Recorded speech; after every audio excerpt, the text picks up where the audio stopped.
Okay, guys. This is slice and dice. Okay? So we're gonna play classic mode, but I just want you to know I have this here sitting here. I never finished. Fight 221. It's like one of my Japanese animes.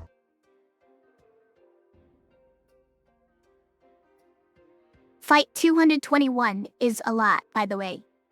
And it's too scary. I can't go back to it. It's too much. It fries my brain. It's probably why I stopped playing, because my brain was fried. But classic mode is not nearly as crazy as that mode. The problem is that I'm not good at classic mode, so we're gonna do this together. Alright? Dogs are allowed on Twitch as long as they're 13, is that true? It's probably true, yeah. No species discrimination, but still age discrimination. Wish you could fight 221 guys? There may legitimately be 221 guys every single fight on that save. So you're not that far off. Never heard of Slice and Dice? Sounds like a nice cozy game. Honestly, it is. It is a cozy game. It's a very well-made roguelike dice game. So we're gonna click this one. We're going to unfair mode. All right. Well, first thing I need to do is pick a party layout, and you know what? We're gonna go basic. I'm not gonna mess around because I'm not good at this mode. We should grow it, right? Like, this is the normal size, apparently. This is UI size 0. It's giving me anxiety, though, so we're gonna go down 1.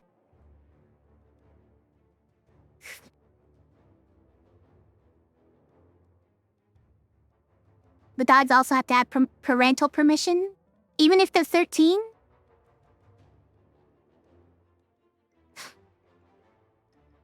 Don't worry, you'll forget all of this by January. Still asking 500 questions? Okay. Alright, so the first thing we have to do in this unfair mode, well, in any mode, I think, it makes you pick something. But on, like, easy modes, it lets you pick a blessing. And on hard modes and up, we're on unfair, so that's one past hard. You have to pick a curse. You have to pick curses. Not normal? Not normal has 0 modifiers? Okay. I thought the normal mode might give you, like, something. I couldn't remember. But anyways. In normal, you just play. Weird. So we have to pick. We have to pick our poison, basically. We have to take 11 points worth of bad things. Things that will weigh us down for the entire run. For instance, all 11 points could be taken up if we just make all of our characters poisoned for 2. All the time. Every fight. Not all the time, because you can cure it, but every fight. That sounds brutal. I don't think we would survive that. We could add a saber to every fight. A saber ends this. It deals 12 damage, or 8 damage, or 5 damage. That's a lot of damage. Look, this character has 3 health. This character has 4 health. It's a lot of damage, but if it had to do this, it would just die afterwards, which maybe that's fine, you know?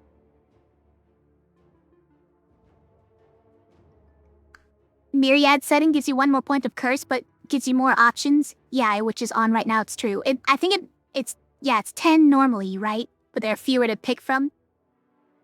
That's why we go Myriad, just so we get more options. Thank you for clarifying that, Wallow. Also, hi. Thanks for watching. It's worth it, I think so too, yeah.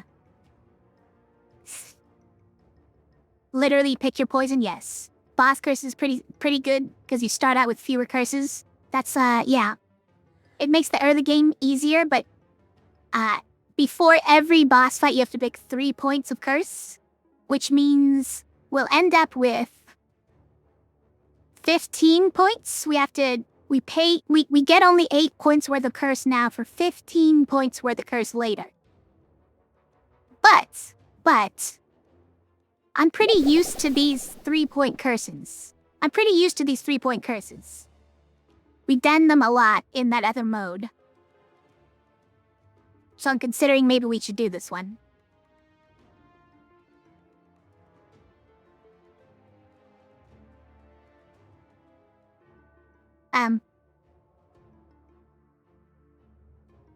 Boss curse is one that you would take on brutal?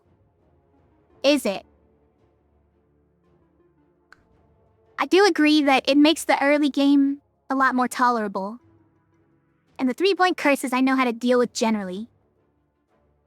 Mundane is pretty brutal, honestly. Unless you have some way of getting mana otherwise, not having any way to get mana stinks. Because mana is really good. It's so versatile. Monster Shields is awful. It's pretty awful. It means at the start of every fight, you basically can't kill the enemies, or at least can't kill all of them. Or at least, like, can't kill the one you really want to kill. But it is only one turn. It's not, like, the worst thing. Monster Left is... in this mode, I'm sure it's a lot worse, okay? I'm used to the cursed modes where this is just another day. They hit for 3 more every 1 in 6. Big deal. Saber and Big Hitter. And Prage. Yeah. Take Big Hitter with Saber and hope that it doesn't roll this one. But if it rolls this one, then it dies, so it's fine. It could hit us incredibly hard, and then it would just die. It's fine, right? It'll kill one of my guys in exchange. And maybe I don't care.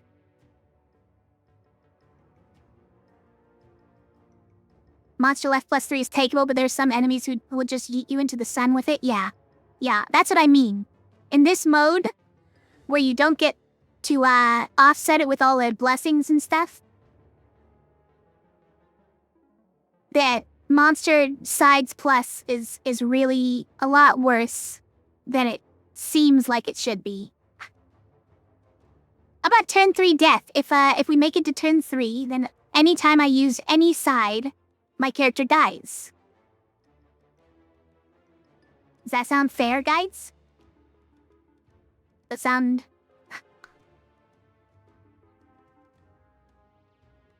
We could also maybe get this if he were willing to get more curse points. We could get this blessing worth 3 points.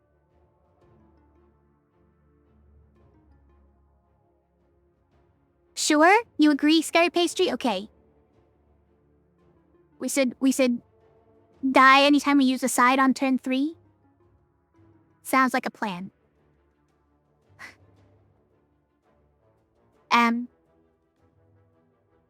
This is pretty nice. I don't know if we should push to take it. I think it's Boss Curse.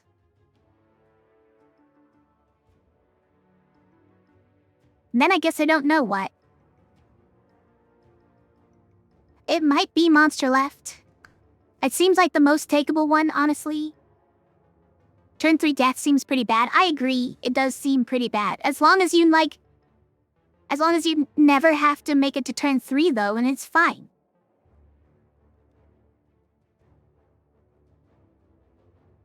As long as you just win on turn 2 every time, what's the big deal? Big Hitter plus Rushed? I think in this mode, Rushed is pretty scary, right? because we don't get any choice in items means we'll get a lot of duds, right? And items are like game changer. It would really stink to get no usable items, right? Yoshimi always wins before turn 3. I'm not Yoshimi, okay? She's been taking lots of vitamins.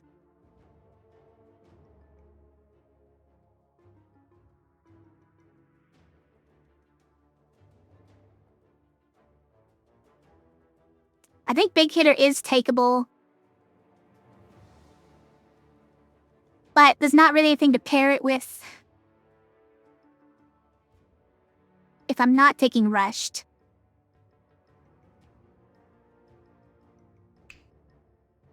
I think it's Monster left. We're just gonna try this. Maybe we'll get destroyed. I'm tempted by the Survive. I don't know what else we would take though, so I think we're just gonna leave it alone. We're gonna try this. By the way, is our starting party any good? Hey, look, we're actually in the game. I'm sorry we took so long to decide things. That's me. That's just kinda me.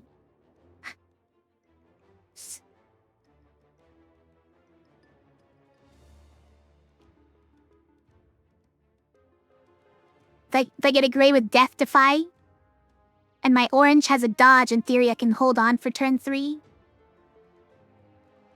I don't think that's how it works, though.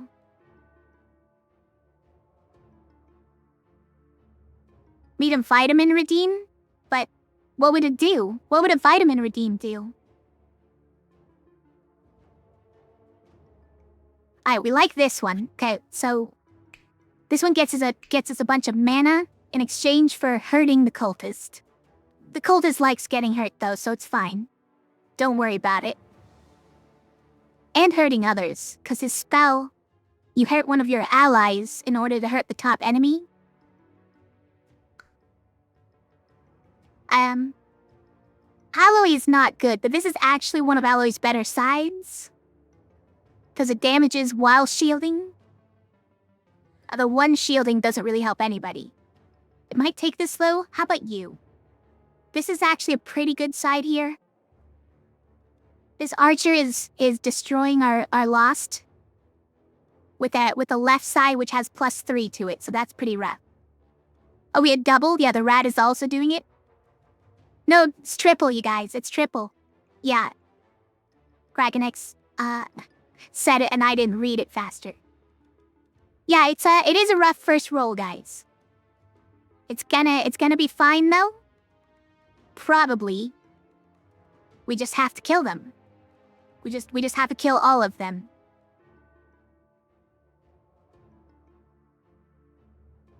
Dan is cheating a little bit. I do feel a little bit slighted that 3 of them got 1 and 6 to get a +3.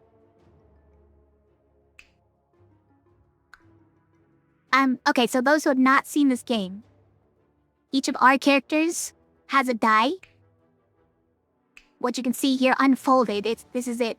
If you were to unfold the die box, and you could see all its sides laid out here. And the sides are referred to by like left, middle, top, bottom, right, and rightmost. Hold on, Cat has returned.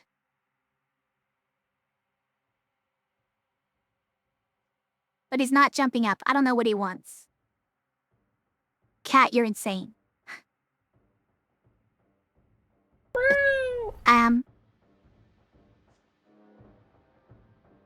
Is it always 6-sided dice? It is always 6-sided dice, yes. But we can change the sides to be other things, and each character has different sides and levels up into a different character at levels 2 and 3, etc. Well, most of 2 and 3. Everything past there is like randomly generated characters, but like different power levels for each of those different levels, but they're all completely different characters. It's pretty cool.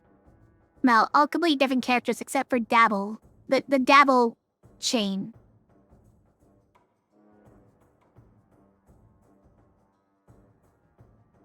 This cat. Listen. He finally came up. He's just, like, nervously looking up there like, should I come up? Am I allowed to come up? And I'm just, like, obviously making signs to him that he should come up. He's being too timid. Doesn't want to show himself to stream. But look everyone. He's right here. See him? The cat, he's right here. No! Can't see him. Is that 'cause he's invisible? You can pretend to see him if I want? Okay, well. I would appreciate that a little bit. Undernourished? He's not. Such a hungry cat. He probably is always hungry, but at this point there's food always laid out for him, so it's not a good excuse. Alright, I should probably play the game, right? With Alloy, is there a side we'd rather have? I think we would probably just rather take this one, right? We need damage, and this is his only damage side. This one might honestly be better for the Lost, but we could kill an archer this turn after it kills me, right? After it attacks me, we could at least take one of them out. Well, he's such a cat, definitely reflecting visible light spectrum. Nice. I believed it, that was a good one. And also, one great thing about this game, I'm gonna click this done rolling button. And I'm just gonna do things. I'm gonna be like, let's see. There? No. Who is, oh, I already spoiled it. I'm gonna go here. Look, we got 1 damage here, and we can go there. And then, you can attack here. Wait, hold on. It would be better if we cut here and then attacked here. But look, did you see that? How we get to undo? Carefully bites. I'm not... Listen, he just bit me, just now. He didn't like the way I was scritching his head, and he just bit me. Okay? You couldn't see that, I know. Maybe you could tell from the way that I pulled my hand back as if bitten. 'Cause I was bitten.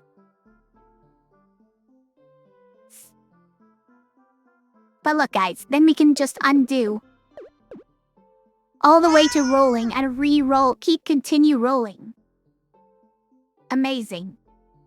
It's one of the best features of this game.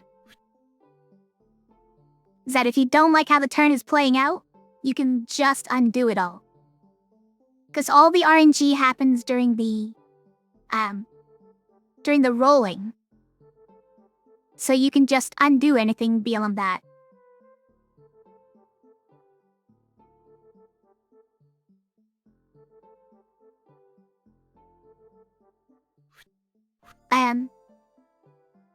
Let's see, I think this might be the only die we don't really like though, right?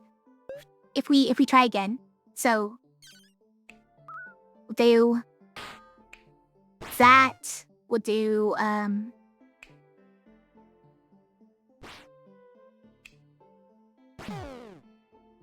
then we have a burst. Which doesn't really help. Hemlock doesn't really help. Okay. We are 1 damage away from something great. Don't want to roll her, I do. I'm just making sure that he's the only one we want to roll, because I could be greedy and go for this on Gardener, especially if the 1 mana doesn't necessarily do anything. Because if I got 1 more mana, I could burst down this rat and Aloe wouldn't die, right?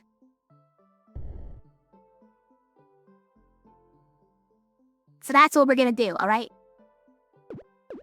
We're gonna be greedy, incredibly greedy. And we're gonna roll this. greed on Gardner might mean no death or only one death. This Gardner, with this side doesn't save anybody, so I think it's fine.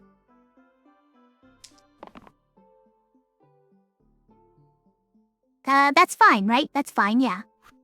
As long as he doesn't kill anyone with this side, then he doesn't die. So all sides are either damage or block or mana. Generally, there are some other types, but them have keywords. So this one has the keyword guilt, which is if this is lethal, I die. And this guy, all of his 2 damage sides have keywords to them that are not great. Like this one that you saw a second ago, death, I die. Just for using this side, he dies. This one, he just takes 2 damage. This one, he exerts, and next side, all of his sides are X's. This side has to target the enemy with the most HP. And then this one is single use, and then it turns into X. He's a silly guy. And then you have, these are all damage sides as well, with various keywords, like this one is cruel. If a target is on half or less HP, the damage doubles. And then this one is poison, so they'll take damage, however much poison they have, they'll take that much damage every turn, and it doesn't decrease. Poison in this game is forever, unless you cleanse it. And this is a shield one with repel, which deals damage equal to the pips on it to the attacking target. And the pips, by the way, are the little thing at the bottom right. So this is a 1 pip side. This is a 2 pip side, and this one, I mean, this is the 3 pip side. Think we could save cultists with a heal and a burst shield. That's true. We wouldn't need to kill this rat if we do a burst shield there.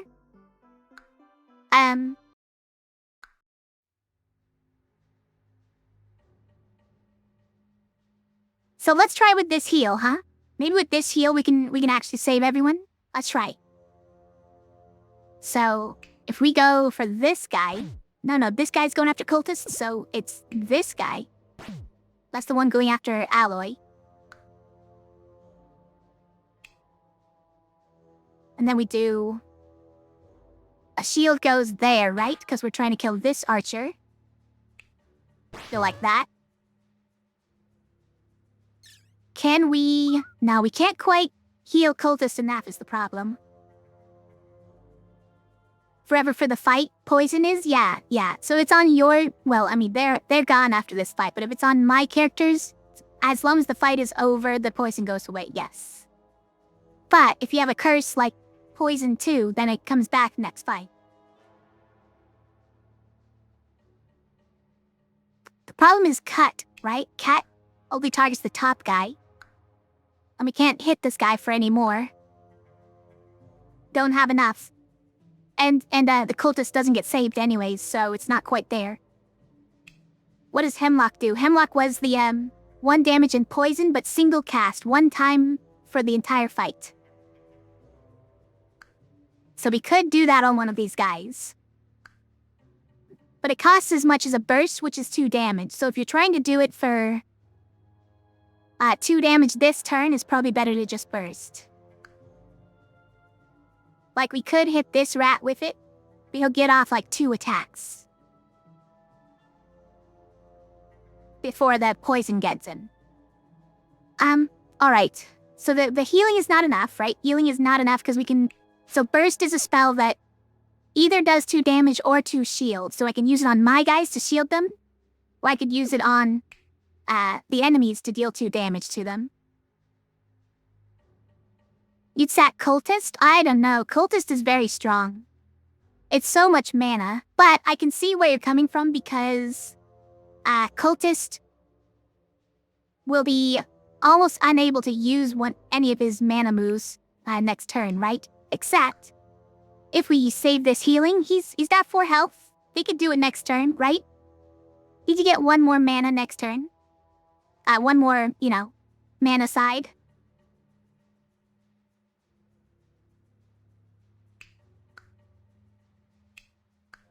And I kind of don't like the alloy anyways, so maybe it's fine if he dies. Okay, so hold on. We're definitely doing this, right? Save our lost. Nice shot, says the hoarder. Definitely doing those. Now who do we kill of these guys? And therefore, which one of these two do we save? I think we get rid of Alloy, honestly. Alloy is just not good, you guys. I think it's okay if he dies. Dying is not forever, it's just for the fight. He'll come back with half health on the next fight. I think we can just do this. Actually, we can save our mana by doing that.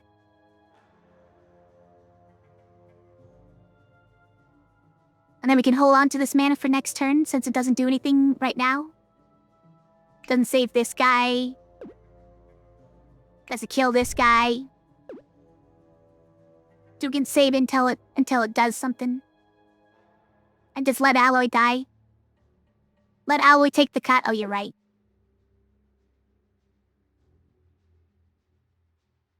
One last time, roll the Gardener to see if we can save him. I think, we keep this just because this lets cultists have another turn of using the mana, right? We could roll some not great stuff that wouldn't save the cultist for next turn, so I'm gonna just leave it there. But yeah, this if he's dying anyways, then yeah, we obviously use cut on him. If somebody's gotta take the hit. And then they attack. And our alloy dies. And they don't roll their left side. Amazing. Life could be so great if only they wouldn't roll their left sides. Is this the side we want? Yeah, this is probably fine. There's worse things we could roll. And then let's re-roll these two. Because we don't want Hoarder to kill himself here. You know what? We probably don't even need mana, so this is fine. We have the kill? Did we? Was it from this? Yeah, because we have that, and then we get to burst. Right. We didn't even need to roll the other ones. Okay, we found a chest, you guys. Now, a chest... it has a curse on it, so it requires us to take a random tier 1 curse. But we get 4 random tier 1 items. We did it, we did a fight, we did it. Congratulations, everybody. We survived 1 fight. Look, for me, that's a little bit of an accomplishment, okay? It's on unfair mode, and I also haven't played it in a while. And I'm slow. Can be good, can be crappy. I agree. I'm a little bit scared of it, and tier 1 items are usually not that good. But, like, incrementally, there can be some good stuff in there. But a tier 1 curse, there are some that are pretty bad, right? I don't think it gives you generated tier 1 curses, right? Because those can really be awful. Also, you know what's great about this game? You can just... There's a compendium where you can look up, like, everything. These are all the tier 1 curses, guys. Like, we could get Mortal 13. I feel like that would stink. But 13 is a lot.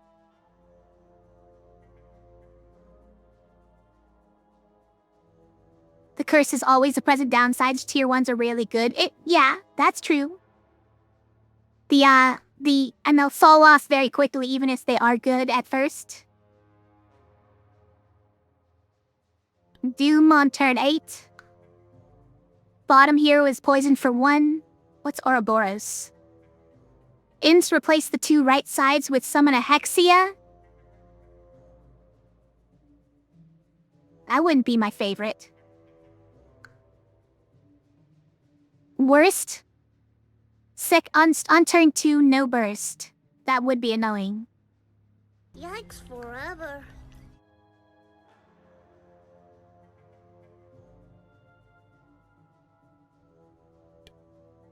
Worse items would be actually pretty bad. That's kind of funny. This is kind of funny because it replaces all left sides, which already got a +3, with just flat 6 damage, which might be a lot worse than their sides are currently.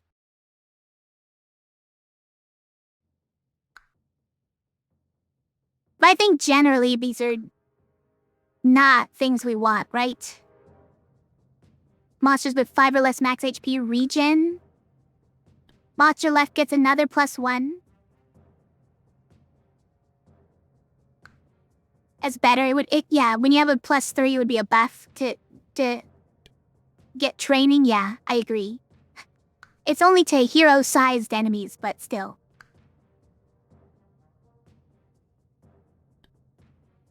Doing boss fights out of bones. I don't know. I'm gonna decline just because I'm bad at this mode, you guys, and I'm scared. We're already gonna be taking a lot of curses every boss. Now we get to level up a hero, so... Oh, Ranger. I like Ranger, you guys. Or we take Medic.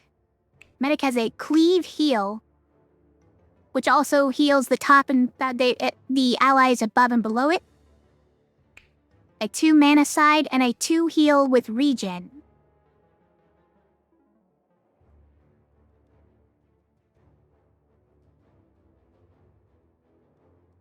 You're always on what now, Scary Pastry?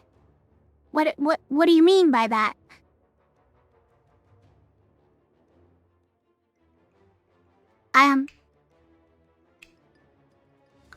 Ranger is really good, you guys. 2 damage, which can be 4.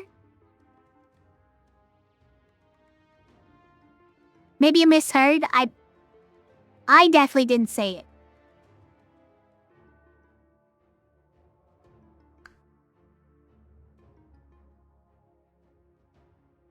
I definitely did not say that, but it was probably funny to hear me say it. So I'm good. I'll pretend that I did. Yeah, that's what I said.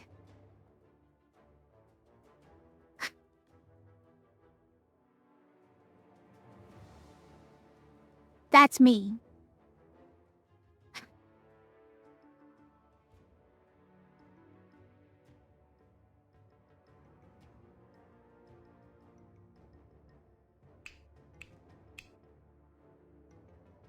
I don't even know what it means though, Kragenex.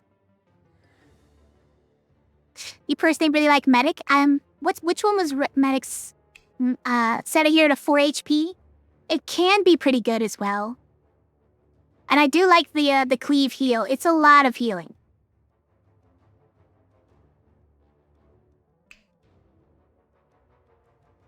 I think Medic is like a mid-tier hero for me. Whereas Ranger, I feel like, is a top-tier hero for me, personally. So I think I'm gonna take Ranger. Even though, by the way, Lost is also one of the top-tier heroes, I think, for level 1. But Faye cusses almost as much as Mika.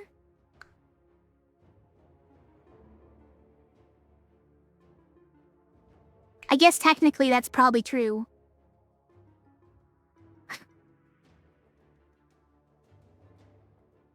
So like a sailor? No.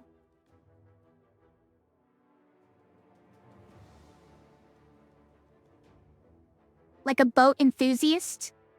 And I do not curse as much as boat enthusiasts do. I don't. We're gonna take this Ranger. So this side here is 2 damage, but if it hits an enemy who has no damage yet, it's 4 damage. It's engage. It's also ranged, which means it can hit enemies who are in the back row, enemies who are hiding from us. Like those archers were last fight. And then we have cleave ranged damage sides, which is great. Plus 4 HP is very nice. You mean the regen move? Yeah. I never find an opportunity to use regen, but I can see that. I could see that.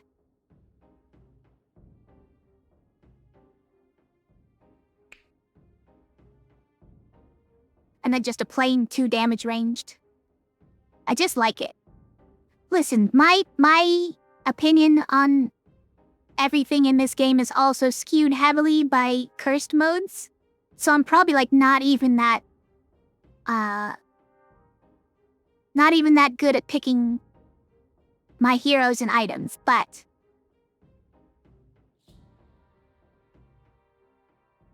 oh, you're saying the HP difference between Lost and Ranger? It's kind of with every level 1, except a few of them, right?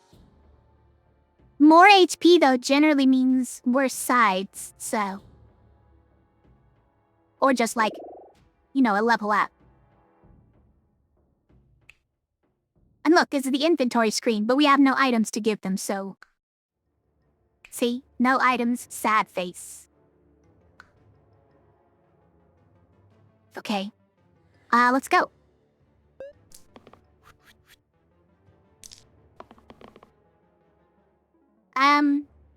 Okay. This is probably the play here. Think we roll that for mana. That might be fine. But I think I'd much rather get an engaged side on turn 1, right? When everyone's still full health. This is kind of okay as long as we win, like, this turn, but I don't think we're gonna. So I'd rather re-roll it. Let's see, block 1 for 3 different people is actually pretty good here. We could block for like 3 in this area. I think we should do it, because Gardener and Alloy are 1 away from death. Also, look at these look at how informative the interface is on this game, you guys. The yellow is the damage that they will be taking from the enemies at the end of its turn. These are empty health slots, and the red is health that is in no danger at the moment. It's pretty great. And if they were poisoned, you would see green pips to show how much they will lose from poison. Love the metric, yeah. Or do you mean the metric of how many pips they're losing from damage?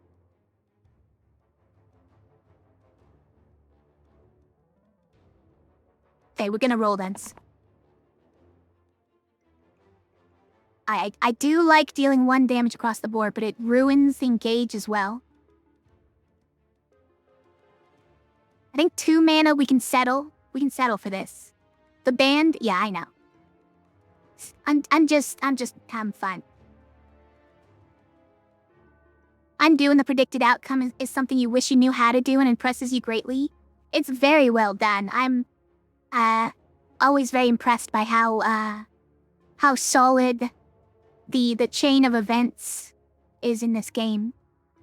How it's got it all like planned out perfectly, and you can interrupt, chop it up, back up. It's it's very well done. Well done, Tam. Dang it! I pushed my luck too hard, and Ranger rolled an X. But it's okay. No one's dying this turn. No one's dying this turn, so it's fine.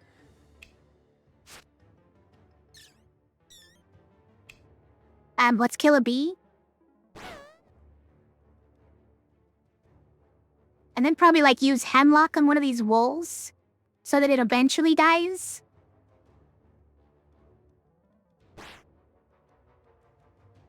Maybe like cut one of our allies.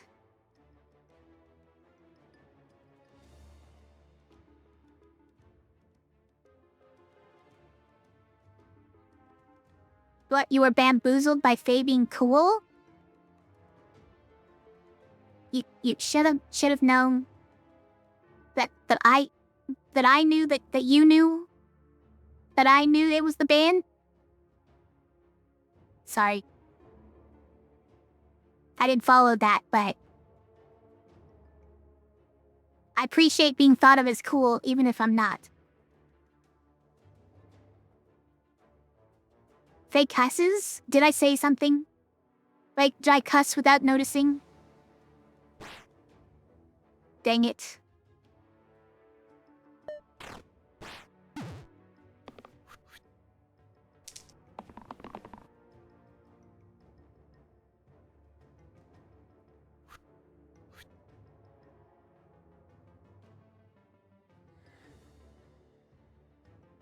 Yeah, cool. You're definitely cool. See, I caught you guys.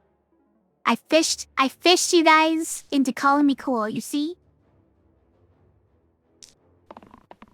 You got caught in my trap.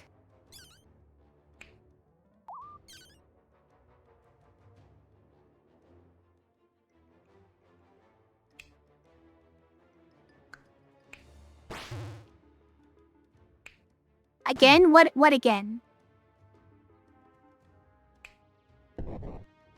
Oh, we have enough mana to just burst these guys down, okay?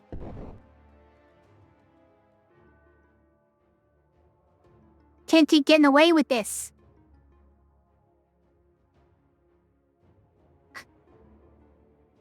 I can keep getting away with it as long as I keep falling for it. We're getting another chest, hold on. Oh my gosh, a random tier 0 tweak.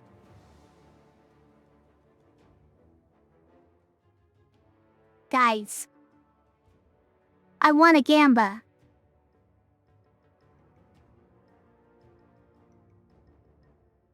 Guys, I want a Gamba.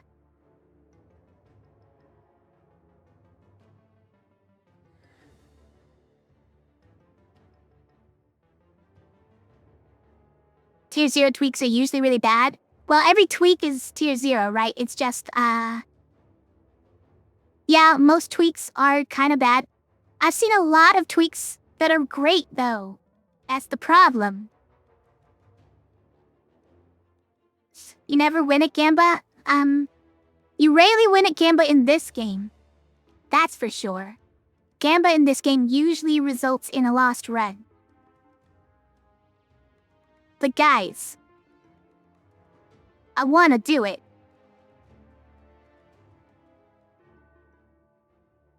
Name 3 tweaks that are good? I can't even name the tweaks. I can't even... I couldn't tell you. Do we have them here? We don't have them here? Both. Say, is it here? Here they are. Here's the tweaks, guys. I found the tweaks. Caped monsters. All monsters copy the left side onto the middle row.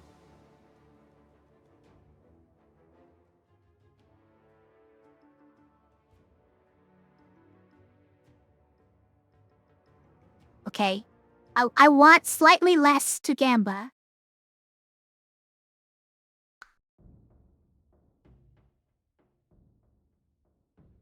Choosy. What? Less item quality, but more offered items.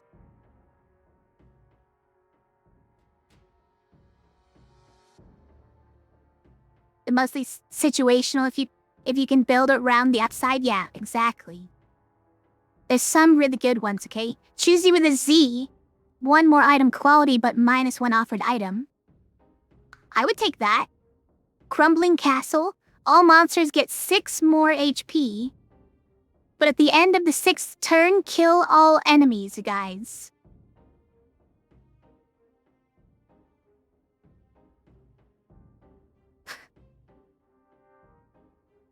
So as long as you can survive until the 6th turn, you just win.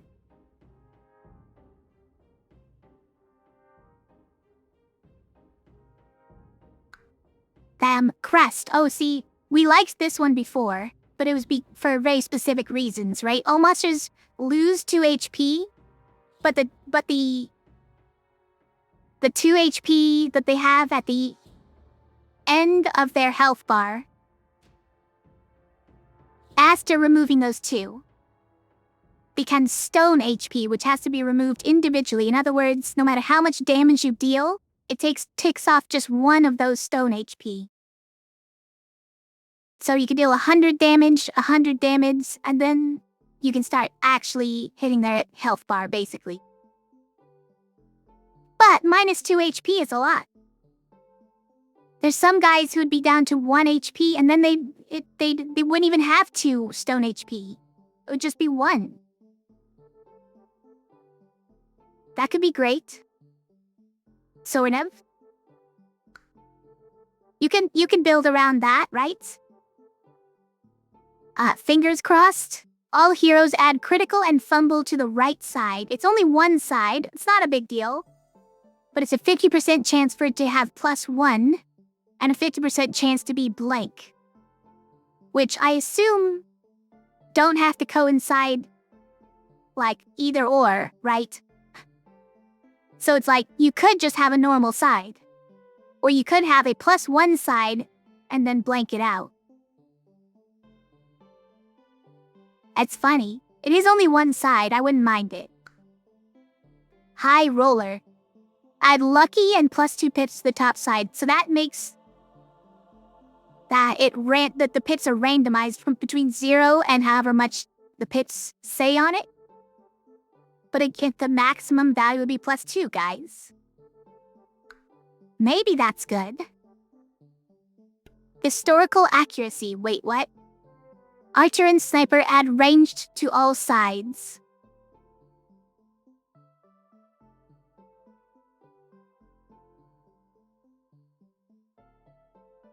I don't know what that's supposed to do for them, if the enemies have ranged. It targets enemies in the back row, which I don't have. And avoids on-hit passes. Do I have any on-hit passes? I guess some heroes do. Some heroes do have them. I don't. So this does nothing, basically, right?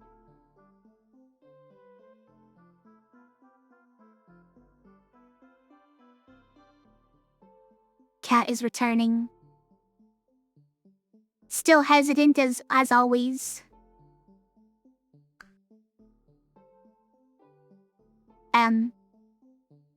Huge plague. All huge enemies such as dragon add poison and pain to all sides. Oh, interesting. So huge enemies then hurt themselves every time they attack, but they also poison my guys for however much damage they do.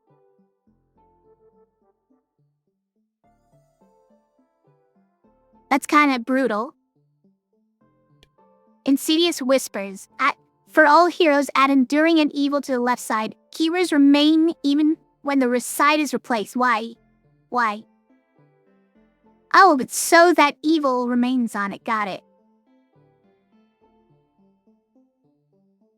Evil as if this saves a hero, I die. What's the point? Why is this? Oh, because you get enduring.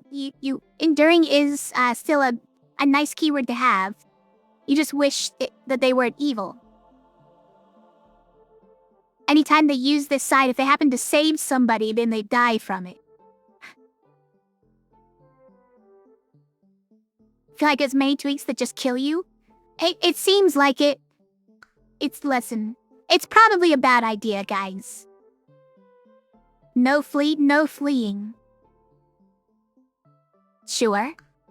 More HP, all heroes and monsters +2 HP. Less HP. All heroes minus 2 HP, but all monsters -1? That's not a fair trade.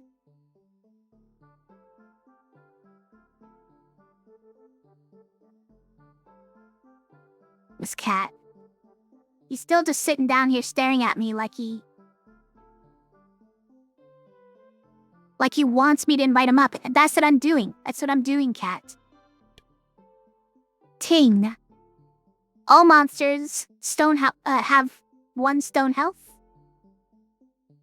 But all heroes add rampage to the middle 2 sides. Wait. Oh, I get it.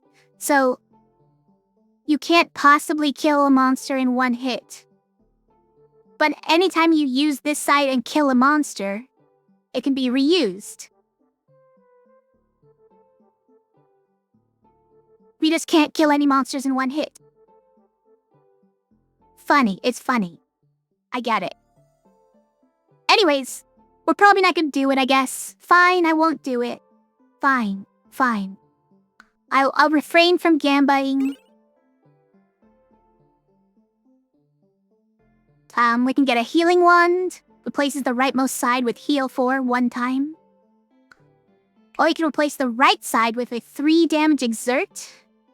It's kind of good, you guys. Coward? I know I'm a coward, okay? I already know. I should gamba, it's too late. It's too late, you guys. I already turned it down. I'm a coward.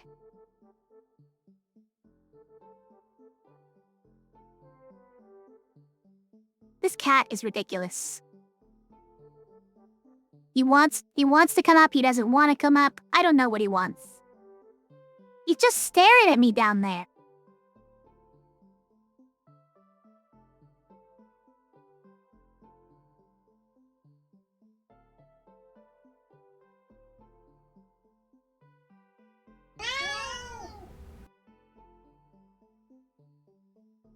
He wants food? It's possible. He is locked in the room here right now. You wanted the gamba? You probably wanted the gamba, you're right. I'm gonna take this, even though exert is not great. 3 damage is pretty great.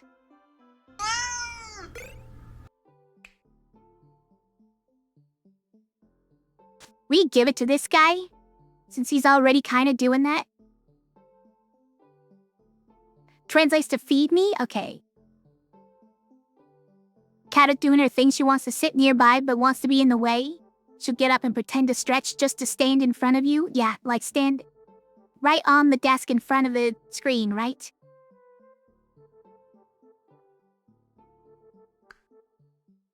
Actually, what if we gave this to Alloy, right? That is our only cleanse, but... Alloy doesn't do anything else, so this would actually be pretty great here. Yes, correct. Alright, let's go. Also, it's good to have as many of your heroes as possible able to do something productive. So if I just put it all on the hoarder, then he was gonna roll damage anyways. But if I put it on somebody else, I mean have more people roll damage sides.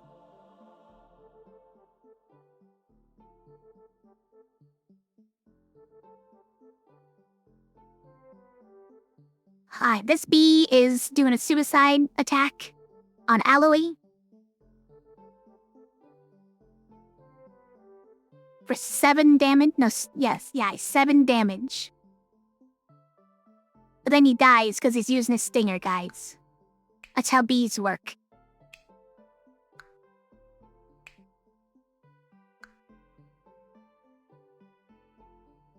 I think we shouldn't exert hoarder here. Let's try and get like one of these. These 4. But don't do anything particularly bad. Is this one okay? I feel like we prefer mana. We prefer this guy to get mana, certainly. Do we want cleave or do we want to grab this? Is cleave good enough? Not really. We don't have anything else that deals 1 damage, right? So it can deal 1 damage to a bunch of enemies, but then they're all at 1 health. So now what? I'd rather get this or even, honestly, this. In this particular fight. Alloy's shields almost never actually saves a hero. Yeah, exactly. Alloy's 1 shield is generally pretty useless, even though it has all those keywords.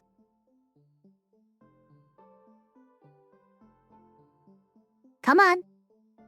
There he is. You're a ridiculous creature. Why are you being so timid? You afraid to stream tonight?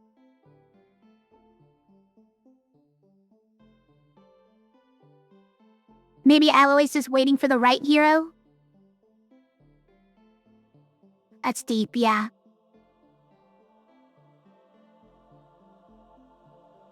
He's not trying because he never found a reason to try. Never found the right person to make him try. Right, found that one and that one. Those are great. Might be rolling those two, but let's try it out. You know what? That's what's great about this game. Just click the button. I mean, this just goes to Goblin, right? And then what? Probably doing this. I mean... the Hemlock is even just unnecessary. You could just burst. Because this one is single cast, why waste it? You could do that. And then everybody saves at least, and then we could heal cultists so we get more mana next turn. I think that's valid. Yeah, honestly, keep it. Ah, we could have done one more thing, though. We could have spent this mana on Cat and killed the bee. And saved Hoarder 1 HP. Even if we cut the Hoarder, right? I mean, that's already a win, right? That's already a win. So we get some mana. Okay, we shouldn't kill someone with a cut. That's unnecessary.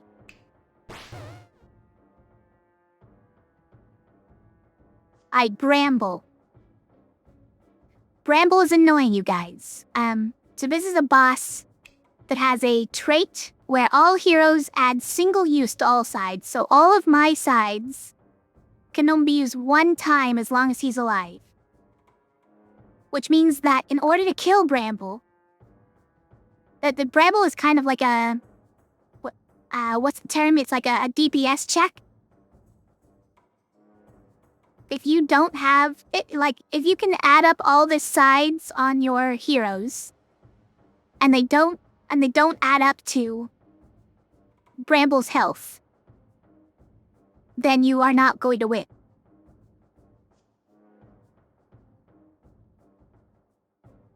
Damage or mana.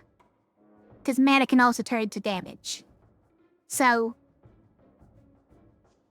we've got some good damage here.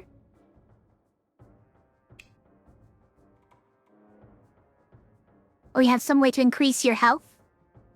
Just to make him run away. Oh yeah, that's true. If you can increase your max HP and keep healing, you can actually make enemies run away by having 10 times the total health they have. Hoarder has a lot of damage sides, so I think we're okay on damage, honestly, just with Hoarder. Hoarder and Ranger. I think we're okay. As long as they stay alive, that is. Alloway's not helping here, but he at least has this. And this, I guess. It's 1 damage. Gardner has a little bit of damage, represented by this mana. And Cultist has got a lot. It's just we have to heal Cultist in order to use these, and we can't do that, because those are only one-time use. Alright, well let's level up a hero and see what we get. Pilgrim is interesting. Not good for this fight. Importantly, he's bad for this fight, but he's a very good hero. He's very good because he's got sides like he can stun enemies, and stunning an enemy is sometimes better than killing them. Because you can use your damage on different enemies, as long as this one is stunned. He can be good for these fights, just with those stuns, maybe, but he has to have more health than the enemies, so you can maybe let it stretch a little bit longer with the stuns, and maybe this is a great side. The target ally cannot die this turn. You get 1 use of every side is the problem, but you can keep one of your allies alive for 1 turn. You could stun the Bramble for 2 turns if you're lucky. These ones don't really get any use. These sides are kind of useless. And this one is absolutely 100% useless in this fight. But it's great in every other fight. Because it lets you reuse one of your other heroes' dice, which is amazing. Just take your favorite side, and use it again. The outcome is solid since they're replacing alloy. I agree with that. I do agree with that. Just the fact that we're getting a huge upgrade from alloy to pilgrim is huge, but I don't think he's great in this fight. So let's consider soldier for a second.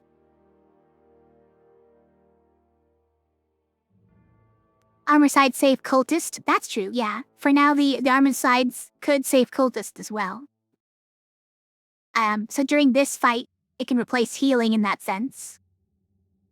So these sides, since I didn't explain it, it's a little complicated. You target one of your allies, and it adds the keyword self-shield to that ally. And self-shield means that however many pips it is, that's how much shield that character gets when they use the side. Does that make sense? They get shields for 3 if they use this side, shield for 1 if they use this side. But the thing about cultists is these sides all have pain, which means you take damage equal to the number. So if you also shield equal to the number, then they just cancel out.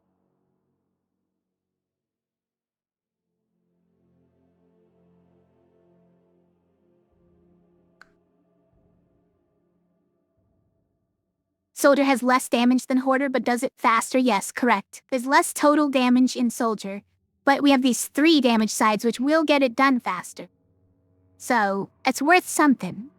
And they don't have any of these annoying keywords, because almost all of these keywords... No, all of these keywords are negative, right? It's all negative keywords. But this is the total of 12 damage represented. Don't like Soldier? I agree, Soldier is boring. He doesn't do a lot.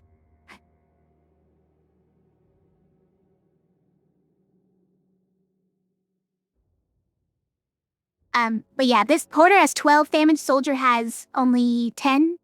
So, I don't know if he's one of the bad yellow level 2s, he's just normal. He's just normal.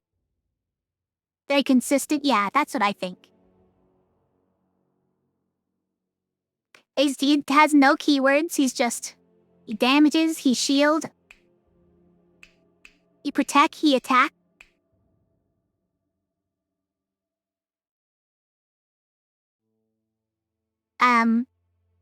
But that's it. Doesn't do any of the cool stuff. Soldier is John Yellow, yeah. I think of these choices, we should take the Pilgrim because one other thing important to know is that you don't get offered the same hero twice in a run. Unless by some miracle, you see every single one of them in a tier, then you can start seeing them again, but that is really hard to do.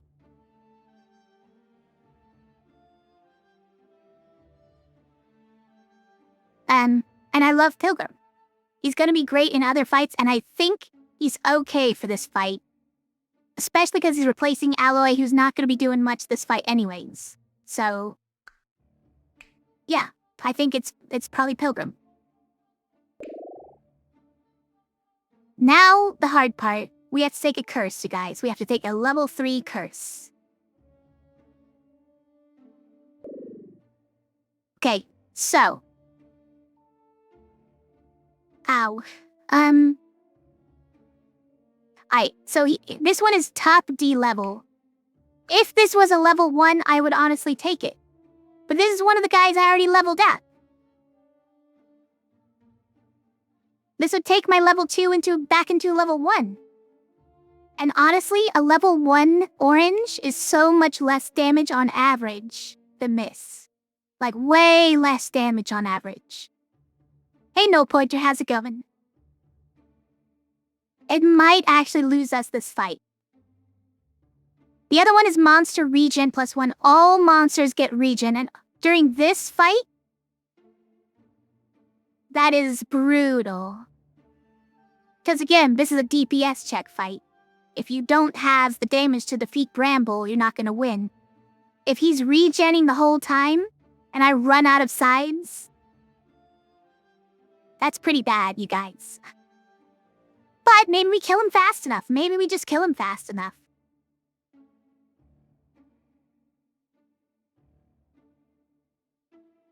Also, sorry, Earwax. I hadn't been keeping up with chat. Didn't read your message. You avoid the boring soldier/veteran and defender/whatever the gray one is. Yeah, the boring ones. I agree. I usually avoid those guys as well. But you're right. Sometimes boring is good, Wallow. 2-1 witches are yikes. It's not that they're yikes generally. Like, there's some great ones. We started with a pretty good one. It's just that, like, you know.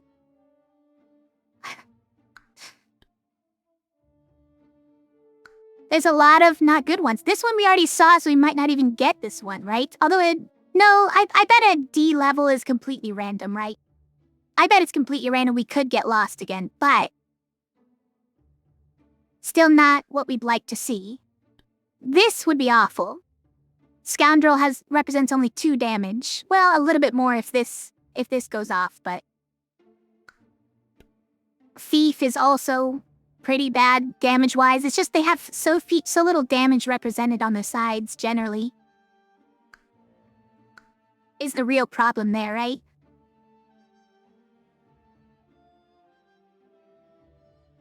It was like playing a cool game with 12 DLCs and rolling the base character that you get for free. If you take the soldier, yeah. Regen isn't the worst if you can sustain. I feel like we might be there on this fight, guys. We might honestly have high enough hit numbers that we could take out Bramble in like 1 or 2 turns. I do agree, top D level sets me back way too far. If I had not already chosen Ranger as one of my level ups, I would probably take this. Getting a tier 0 orange is probably fine. But taking my tier 2 back to a tier 1 is a huge setback. Especially on this fight would be brutal. Random is scary. Random is... Remember what I said about Gamba in this game? You usually lose Gamba in this game. It usually means that you get something awful. Like really awful. There's some horrible things you can random into.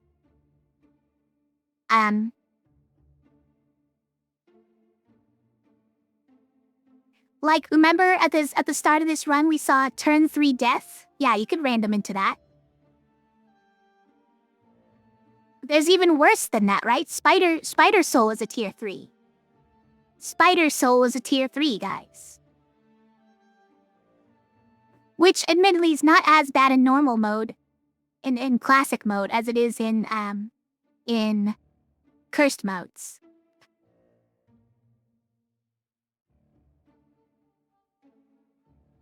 Okay, let's just imagine, a world where we picked Monster Regen.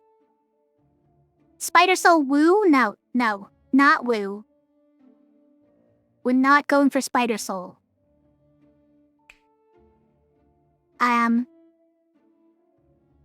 So in a world where we took Monster Regen, these do nothing, which is sad. In this fight in particular, but... Okay, we would kind of need this engage side. We would need to not whiff on this, right? With like this one, exert would be horrible. We'd need to hit all of our rolls is the problem. It'd be tight. We would need to hit all of our rolls like perfectly. It's a bit scary. Because otherwise he's gonna regen back. I think we might random. I think the last time you played all unfair, it was a run with Spider Soul picked at the start, and you got to Hexia and died. Deal about 5 damage per turn here, you think so? I mean, that would mean that it'd be 3 turns to defeat Bramble, which sounds about right.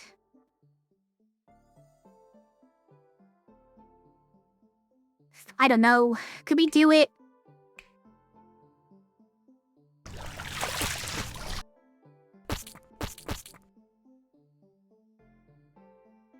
Isotosaur, how's it going? Spider Soul, by the way. Scary pastry if you didn't know. 'Cause you probably didn't know. It's a curse that, gives all enemies this. On turn 1, all monsters get this. Upon death, kill the topmost enemy. Enemy to the enemies is my friends. So every enemy that I kill kills my topmost hero. It's not fun. There's so many monsters that kill themselves. There's not that many of them, but it's enough to be annoying. And it's definitely annoying to have to avoid killing enemies on turn 1 and have to go full defense mode when you don't know if you can even fully defend, right? You think I would lose a hero or two this fight on Monster Regen, but it's better than average?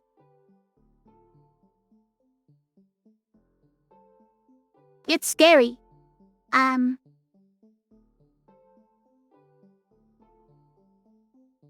sort of 50-50 on whether or not we could survive Monster Regen. Sounds pretty fun to you? Okay.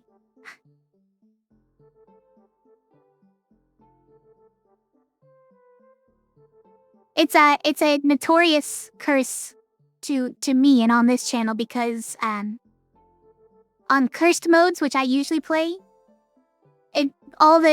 everything gets so complicated and all the enemies are hitting so hard that if you're not killing the enemies on turn 1, they are killing you. So if you lose that ability to kill them on turn 1 and you have to survive turn 1, it becomes basically impossible.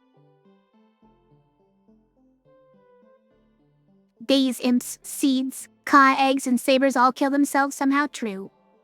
And other eggs. Grave eggs.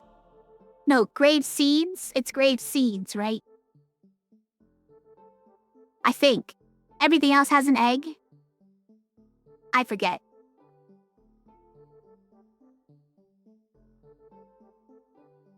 Alright, I've gotta take Monster Regen just because I'm avoiding Gamba, which almost definitely kills, that's right. You hit a random and hope we don't get bricked. I gotta just... My policy, at least on the random mode, on the cursed mode, I mean. My policy on the cursed mode has been just never random. Ever. And it worked out pretty well. Like, we can deal with more than we think we can if we just believe in ourselves. If we just try hard enough and believe in ourselves.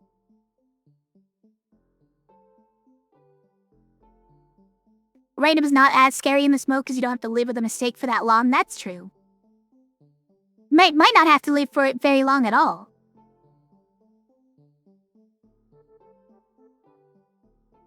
Spider Soul being unplayable.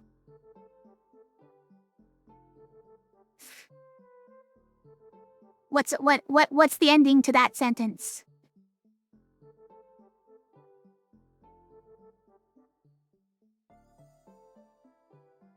I think it's probably doable in classic mode. I'm just terrified of it because of trauma. Bad experience with it. Like, that's the scary part of random. It isn't honestly the scariest thing you could get with random in classic mode, though, I think. Do I ever play cheerful Rainbow Flower games? I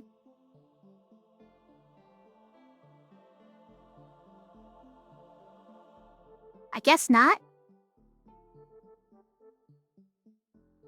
Does peak count?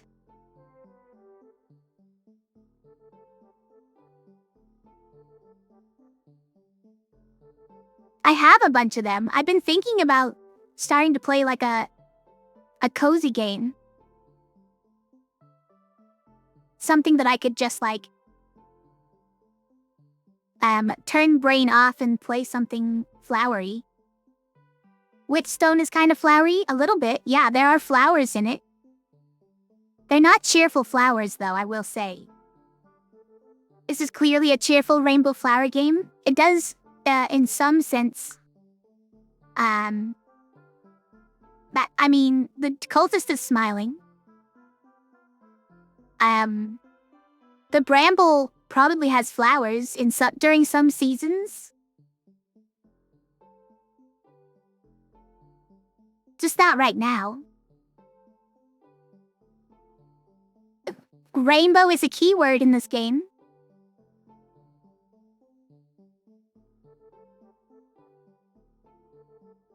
Alright, we're gonna just try this. I think the sword goes here, right on Pilgrim. Because you don't want to lose anything that does damage otherwise, and all the rest of them represent at least a little bit of damage. Yeah, we gotta do it. Alright. Oh, he's starting off with 5 damage to the ranger, and the rat is starting off with a high roll of left side. Okay, I hate it.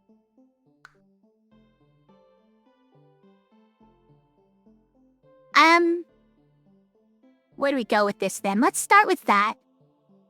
I really want the engaged side here, so I have to push for it here. This is maybe not a bad start for the gardener, because it makes all the other sides get +1.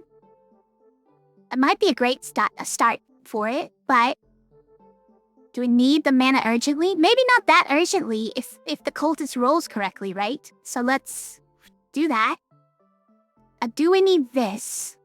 Or are we killing this rat? We could block for gardener, right? We can just block for gardener as long as we get mana. Which, we're gonna get mana, right? Right?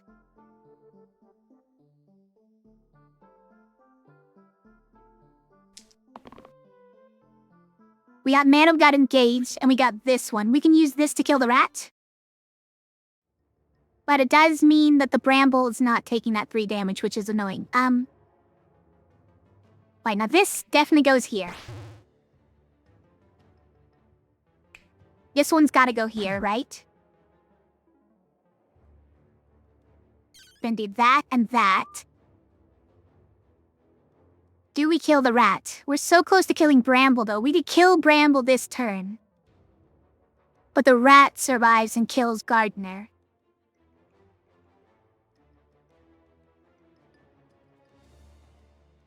I don't think it's worth it, you guys. I think we do this and this. It might sound crazy, but we really want that damage to go on Bramble. And we can keep Gardener alive, at least.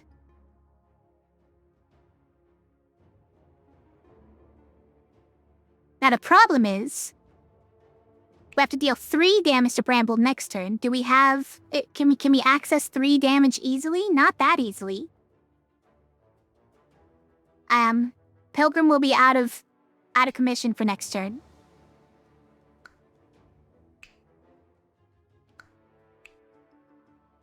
I guess one of these and a hoarder side works, right? And then just any amount of mana gets us the other 2.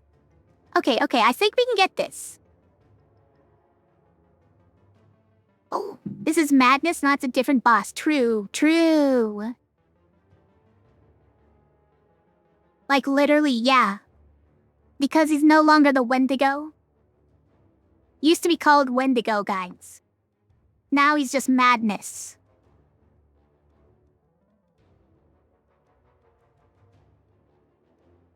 Yeah, literally the name of a boss. Okay, I think we got this. I don't think it's gonna be difficult next turn, so... As long as we don't completely brick. Not Sparta, right. Correct. Not Sparta. We get mana, please. Oh, please. There's mana, double mana. All across the sky.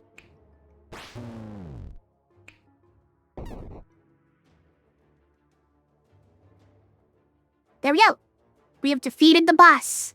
What wasn't even that hard. Wasn't even that, guys.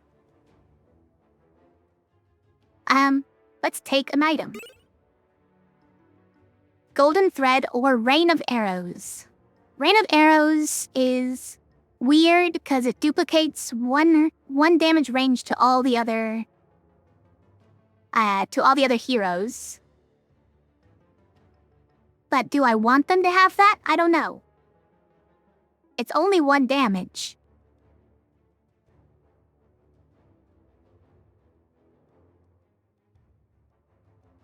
Lucy in the sky with mana?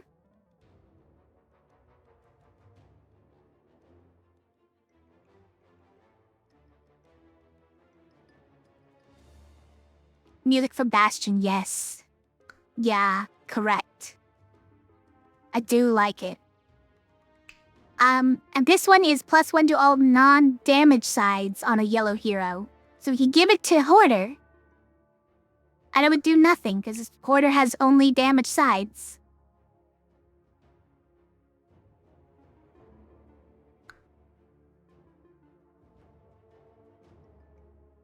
I don't like either of these guys, but Rain of Arrows could have its uses. I'm not excited about it. I'm just not that excited about it. I might just rain them here. Sorry, Banana, we do not have Song of Quests on right now. We went to a super giant panel years ago at PAX West. It was great. What did they talk about? What they do? Bald rain them? Yeah. I think that's what I'm doing. Because guys, this almost never does anything. And when it does, it's only shield sides. And I actively avoid yellows with shield sides. Maybe I'm done.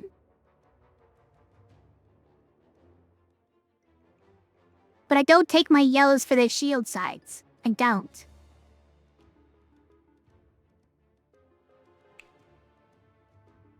Oh, we got 3. We got Slayer. Pretty good. 5 damage for 4 mana. Think of the value.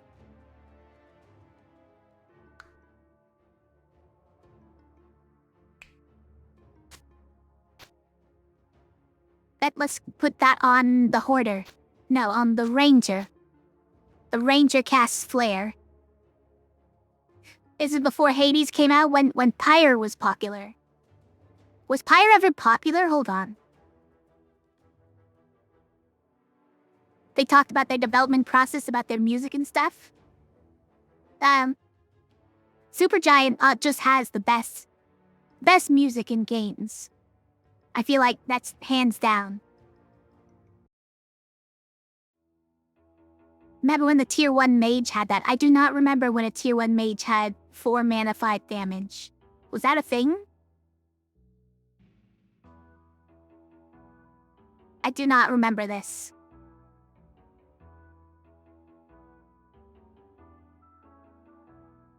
It was a thing?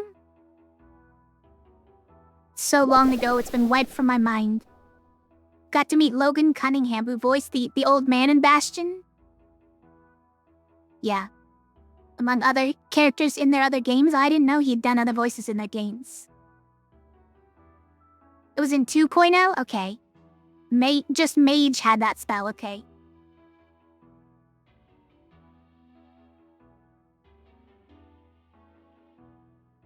Enjoying emo mode?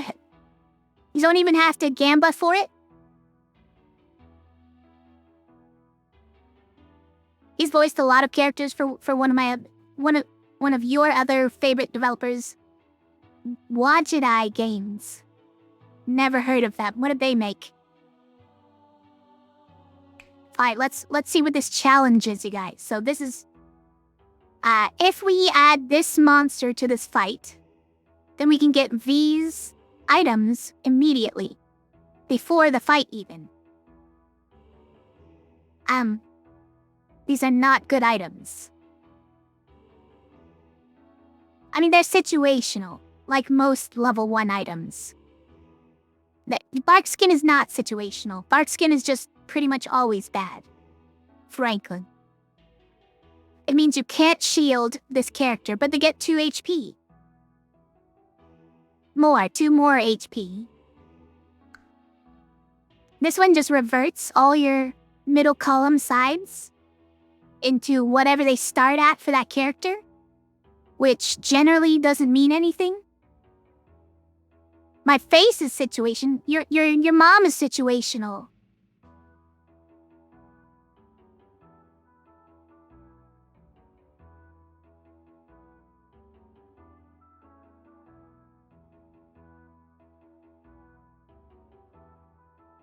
They're well known for point-and-click adventures. The Watch It Eyes, okay.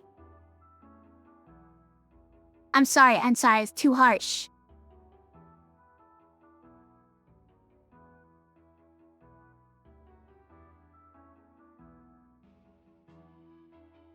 I think you're supposed to come back with your mom's face is situational. I think that's what's supposed to happen. But I came out too strong with it.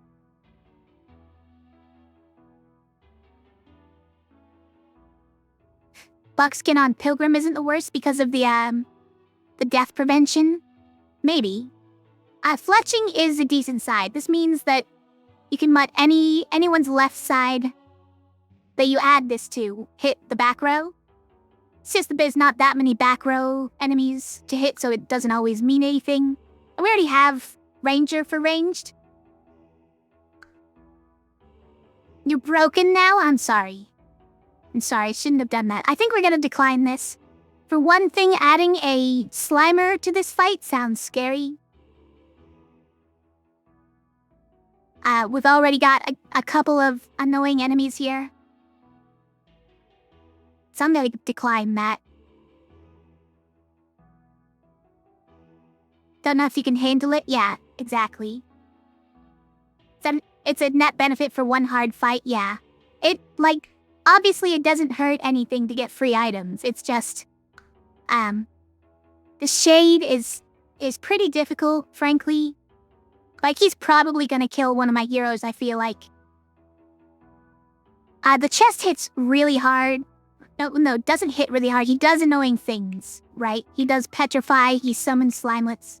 And this one does actually hit pretty hard because of the +3, but he's really hard to kill on turn 1, but if you kill him, you get a free item, guys. And then blind hits everybody and potentially for 5 damage, which I'm not looking forward to. Also, this is a mean pair that they gave us. Chest and blind. Chest will run away if you don't defeat him on turn 1. Blind will run away if you don't do any damage to any enemies. But if you don't kill the chest on turn 1, you don't get the item.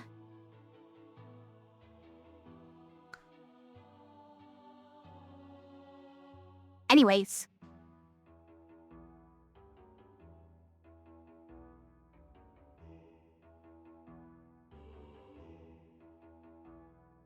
I almost want to say move that here. Cause like when the cultist is low in health, he can't use these, but he could use that. But at the beginning of the fight, I would hate to roll this instead of mana when he's still got health to spare.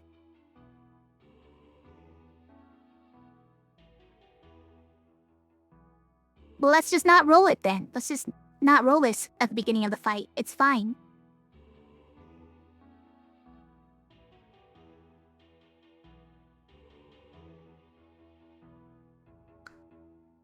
I think we should do it. Alright, these guys both threatening to run away. We could just let them run away. By the way, even if we, like, stun this guy, he still runs away. Yeah. We can't stop him.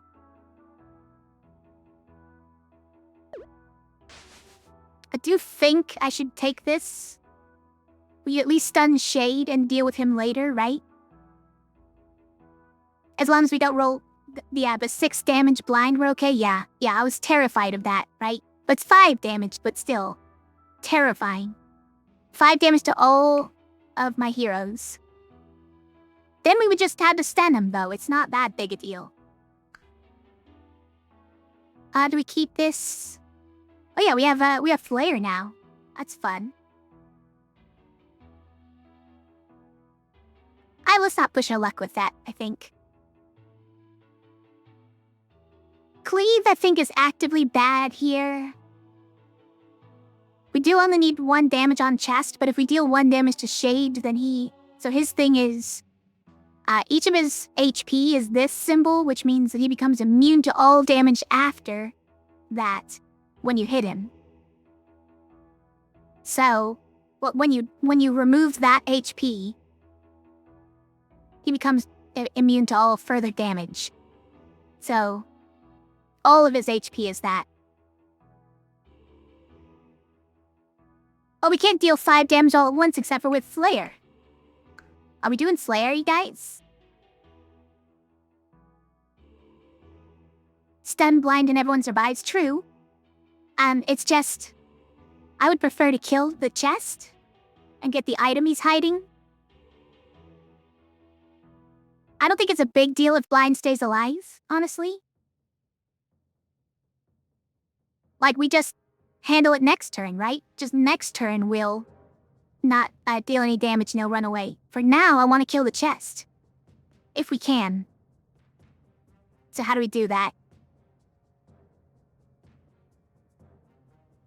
Reroll these 3.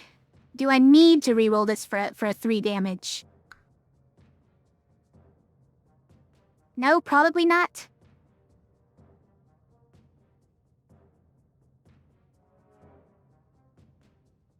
Think we're okay. Take that. I suppose if, like, next turn we're not even attacking the enemies, then it's fine if Hoarder is exerted next turn, right? We can use that reasoning. I'm not getting enough mana to use a flare. Is this enough to kill chest? Though it is. This and this and this is enough to kill the chest. Then we just need to stun Shade. Then everybody's alive. And we can use the heal on Cultist. Is there... Yeah, there is a bad result as an X. I still might re-roll this one. But this one. There's an X. If we roll that X, we can't kill the chest, so I guess I'll keep it. It would be bad if we rolled that. But see, we can get on the Gardener. It's the same thing. Good enough. Right, so we'll go like that. And that. That. Pow. Pow? Alright. And we got a free item. It's gonna be a tier 0 that does nothing, but...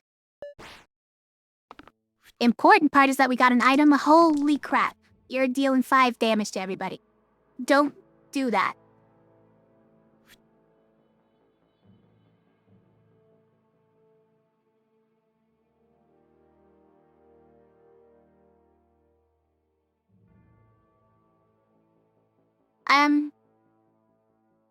What can we do to try and ensure that he doesn't do this? Obviously, we roll for the stun. I think this plus any other 2 damage will get us a kill, so that would be nice. That we could get it. You keep this. Healing and mana. 1 mana doesn't really do anything for us, but 1 healing is all we can do anyways. I think we rolled that one. Fine, we're rolling all 3 of those. We got the stun. Okay, so we're on Easy Street.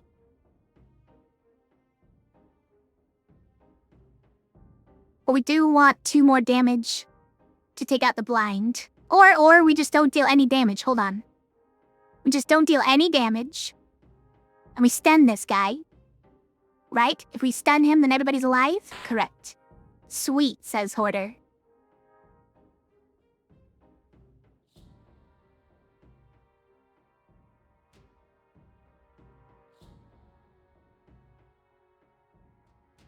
Be nice to get some mana then as well. So let's reroll. Well, obviously this doesn't do anything, but guess this also doesn't do anything. It's fine.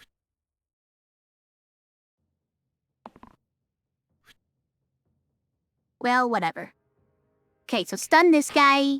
We heal Cultist, who's getting attacked right now. And then we will end the turn. Are you sure you want to end the turn? You have 2 usable dice remaining. I am sure. Go ahead and do it, because this guy's running away. Now we just have a shade, and we just need 4 mana. I would love a 3 mana, if you could. Why is it so hard to get that? Okay, we can just stun him and we can stall him out. Hold on. It's fine. We can stall him out. Right? I'll just give him one of these real quick. One of these, and we'll heal and we'll get mana. And then we'll hit him with that, even though he's immune. And we'll stall. He's now doing all the damage.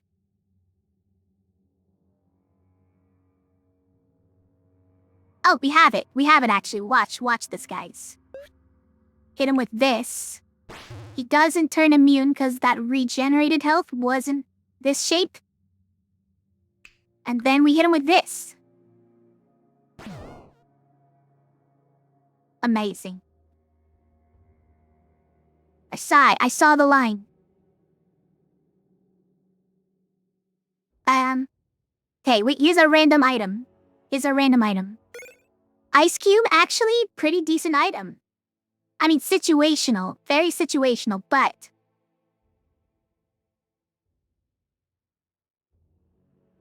it's tier 2, you guys. We high rolled on it. We rolled high on it. That's probably the proper way to say it. Okay, we're gonna level up.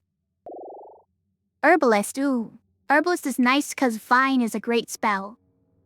It's basically burst, but, cut in half.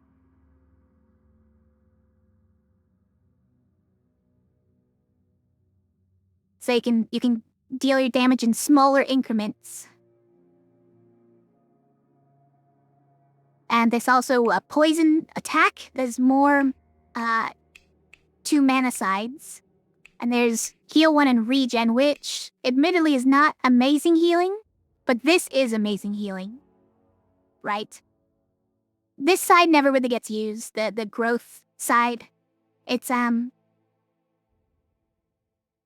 sure there's situations where it'd be nice, but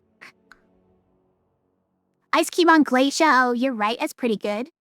I don't know if it's, like, amazing or anything, but it's a use for it, right? It's a nice use for it. It lets you use the side forever. So, if you didn't catch it, what Ice Cube does, it adds a keyword to the left side called stasis, which makes that side basically never change no matter what. Glacia's left side is a single-use side. But if it had stasis on it, single use doesn't mean anything because it can't ever change. So, it can't be replaced with a blank after use, like single use is trying to do. It just gets stuck like that forever. And weaken is a pretty useful thing because it reduces the pips on whoever you hit with it. It reduces their pips by 1. Which isn't a lot, but there are certain situations where it's amazing. Things like if enemies are summoning, they're usually summoning only 1, right? It completely cancels that out. If they're dealing damage in like a cleave or in a, to all of my heroes, obviously it's going to be less generally, and this might zero it out completely. It's pretty nice. It's not like the best thing ever, but we also have a spell that does 2 weaken. So you could stack it. You could do 2 damage with weaken and also 1 damage with weaken. But you probably don't have the mana to cast this if you rolled this. So I don't know. Also, this one is single use, which, you know, single cast. It's 1 use in each fight. Whereas Herbalist is really very nice and versatile with Vine. So I'm very tempted by it. I remember liking Glacia more when I played just classic mode than I did in cursed modes. During cursed modes, Glacia fell off pretty hard. But I understand that Glacia is considered generally high-tier hero, or like at least mid-tier, higher than I would place her in classic modes.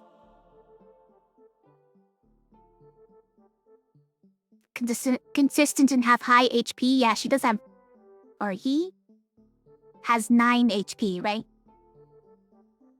Blues are guys.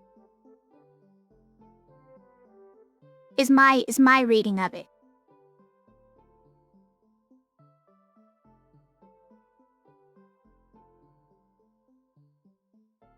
I think I gotta go Herbalist, though. Herbalist is just very nice.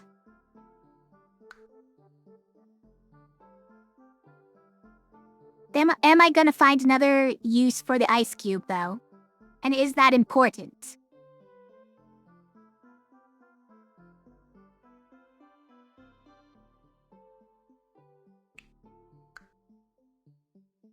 This does make for more consistent mana as well than the Gardener does. And there aren't many reds that have as consistent blue, right? Have as consistent, mana. Let me check. There's Druid. Disciple. Okay, most of them I think actually do. It's average consistency on mana, now that I look. Faye just has low pits all around. Sorry, Faye. Medic has only 1. Priestess has only as low mana sides. And Enchanter is just... Enchanter is just Enchanter, you guys.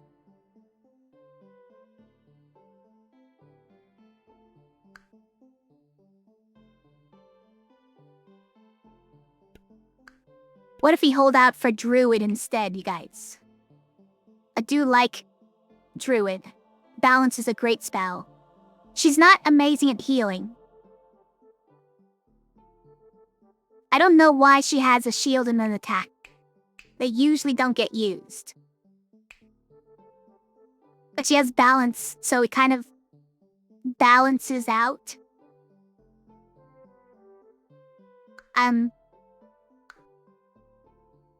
What blues am I looking for? Which blues would I take? Fiend. I do like Fiend. Caldera with single use would be interesting. Sparky. I don't know if I'm looking for him. He's pretty good though. Evoker.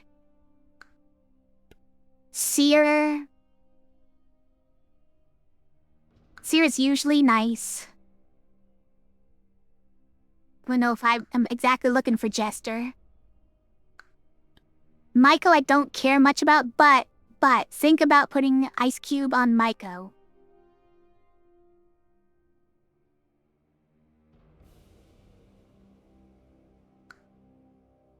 Glacia plus Ice Cube is funnily a funnily fitting combo as well. Yeah, that's true.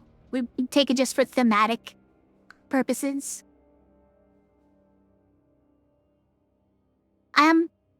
I feel like there's a couple of better blues we could get than Glacia. And maybe only one red I would rather take. But look at all the mana generation on Glacia too, Ovan. Most of it is 1 mana that was the problem. Low hits on Glacia. Can we do something about that? Can I get a, what is it? Was it a scythe? The thing that raises all the lowest pit.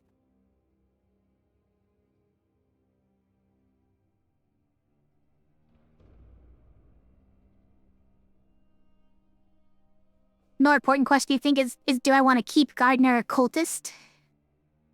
You think that's the question? I feel like I'm fine keeping either one of them. Gardener doesn't really do that much. But she has passable mana. And Cultist has a lot of mana, so I'm fine keeping him. I think I'm just going to take Herbalist here. We got a couple of blues still in our choices that I would like to take. I would be happy to take. We put this anywhere? Oh, we put it on Hoarder? Put it on Hoarder because of the exert. And then even if he exerts, he's still got one side. This is incredible. Incredible tech. Does that mean we'll move this one over to him? Probably not, honestly.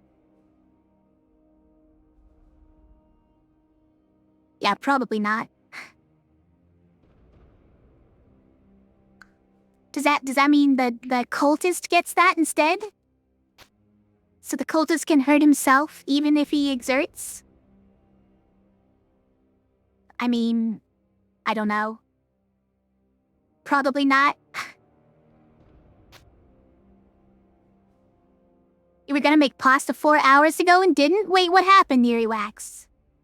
Then you were gonna make pasta 2 hours ago and didn't? Now it's midnight, time for ramen?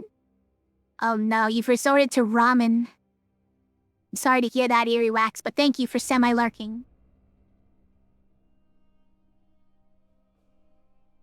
You said you were gonna make pasta at the start of the stream.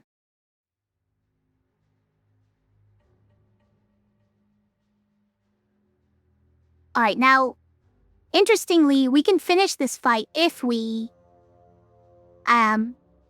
just hit this snake very hard, right? If we hit the snake extremely hard, this fight just finishes instantly, I think. Ramen is pasta? I don't know. I don't agree. I don't agree with this. Quash noodles on the counter, this is your last resort? Okay. Do I have to sing it? So is Chef Boyardee also pasta? Like Chef Boyardee ravioli is pasta? Is ravioli pasta? Think of the possibilities.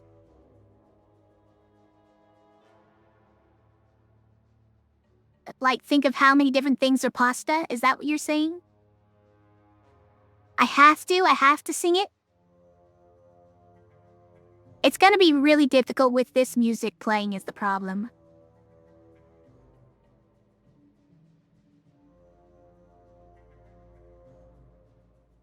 Ravioli is a type of pasta? What is my life? What is my life right now? Everything's turned upside down. Alright, we're gonna hit this snake very hard. Hang on a second.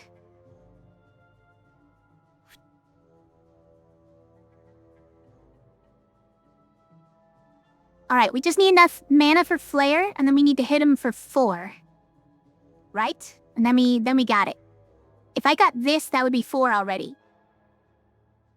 That is pretty risky, though, when we could just take this and hit him with another 2 from the Hoarder. So let's do that instead.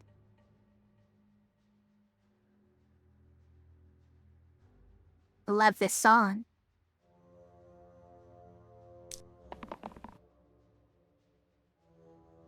Okay. We still need the mana here, but hear me out, guys. We save the Hoarder. He uses the death side and doesn't die.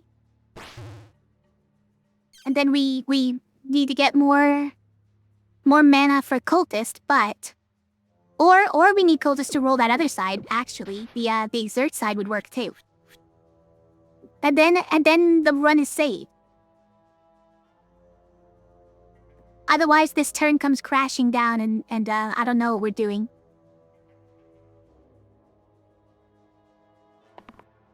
Okay, this is a valid side. This works.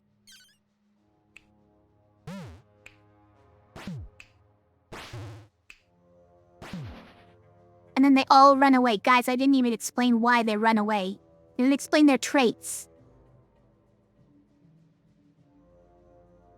The guy above the snake, he has a trait where he runs away if you overkill any adjacent enemy by 2. So that's what we did. And then he ran away. So we were left with one enemy, who is the goblin, and the goblin runs away if he's the last enemy left. He doesn't want to fight you alone. So he ran away as well. There, explanation over.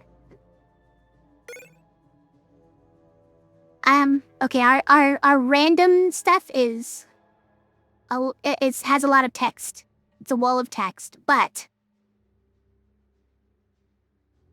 of the 2 non-random items we can get foil, which replaces the right side with 0 damage skill, bonus pips equal to my level. So whatever level the hero is, 1 or 2 currently, this becomes a damage side for 1 or 2, correspondingly. Not terrible. Learn a heat would be the other thing. Heal 3 to all allies who have shields. And cleanse. For 3 mana, heal 3 and cleanse all enemies who currently have shields. The problem with that is that my allies never have shields. It's a very rare thing for them to have. So I don't know about that one. Very solid cleanse, yes. It's a nice thing to have if you have a lot of shields, and I do not have a lot of shields because we have Pilgrim, who does not deal in shields really. He's our gray hero. Gray is defensive heroes. They're generally in charge of shields. The Pilgrim doesn't do that. Pilgrim prefers to just prevent death and stun enemies, and that's it. Foil is decent, and it, sort of, what's the word? It's usable late game, sort of, as well, because it becomes 3 damage on level 3 heroes, but on level 3 heroes, 3 damage is not probably enough. Even level 2 heroes, 2 is probably not enough. But, it does something. Like, we could put it on Herbalist and get 2 damage instead of 1 with poison single use. I don't know if that's it. We'll put it on a Hoarder and it becomes 1 damage without pain. Later on, Heat bails out a ton of situations. True, if we get a Gray later who has a lot of shielding, then maybe. What is the funny Gamba? Yeah, our Gamba this time is... we either get 1 tier 3, 1 tier 2, 1 tier 4, What am I counting? What am I counting? We either get, or we get 2 random tier 2s, 3 random tier 1s, 3 random tier 1s. You said that. Wait, you said that. A random keyword item, left, top and bottom, or right 3. Or 6 random tier 0 junk items.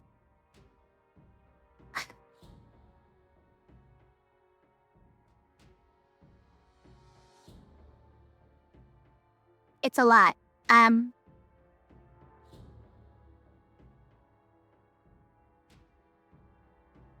don't know. We just gamba. I think foil is just not good enough. Heat doesn't do anything for us now, and it might not do anything for us later. We could try and plan for it, but it might be difficult. And it'd be much later when we get a different gray, most likely. I'm taking the gamba, you guys. Are we gonna get the worst outcome? Maybe. I know I said never gamba in this game, but we're doing it for this, just this one time. We got a left undergrowth. Interesting. I don't think it's that good, but interesting.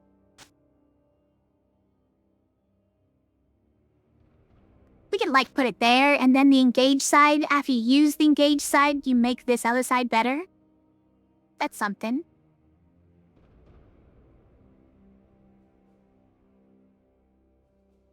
Or we could likewise do it on the cultist, so that when we use this big mana side, we make the big damage side for later better.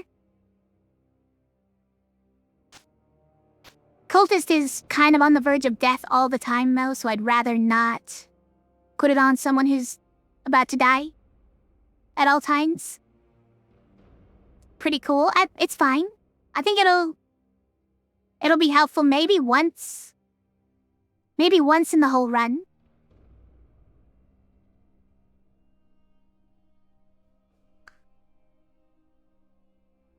Okay. Alright, now who are we fighting? Got some illusions who would deal annoying damage and status effects, but they do only have 1 health. We've got a war chief and his egg.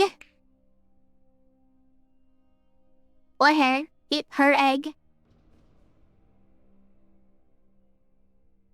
And if we roll left side, then we summon 5 war chiefs.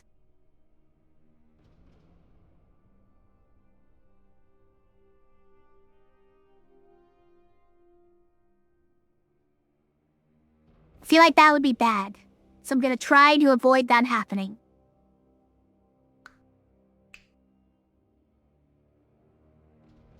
And the War Chief's special thing is that all monsters get +1 pip to all sides. So he buffs all the monsters. It's pretty brutal that you're seeing the buffs already. These would normally be 1, but now they're 2. So summon 2 War Chiefs, 2 or 5.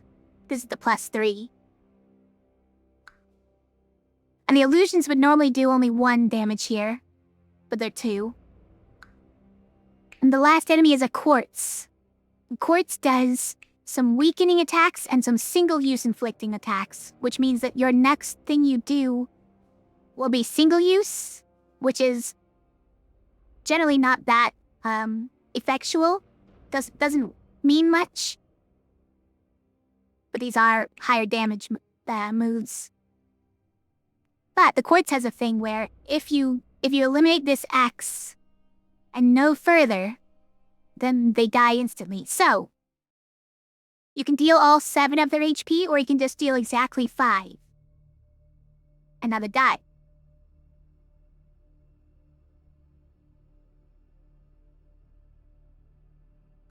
Anyways, let's go.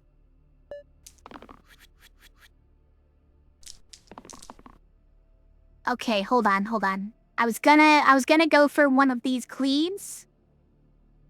I was gonna go for one of these cleaves, but getting the engage is very good.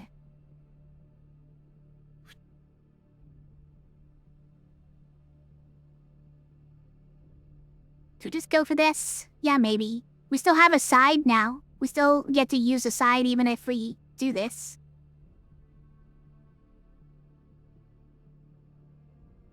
Wait, like what if we... Okay, hold on. What if we growth the be engaged side and then we get the reuse and we reuse it and we grow it again?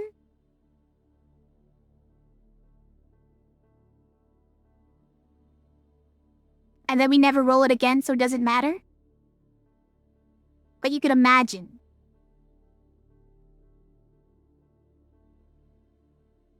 I think we just go for more mana instead so we could flare. I think that's the optimal play. I would really like that reuse side, but I'm kind of considering this on Cultist.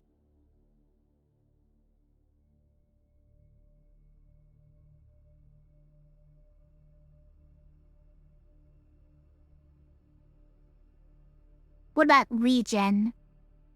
We could give regen to you. Oh, well, we're trying to get mana. Alright, we're gonna re-roll those again. And get the exact same things? Fine. Fine.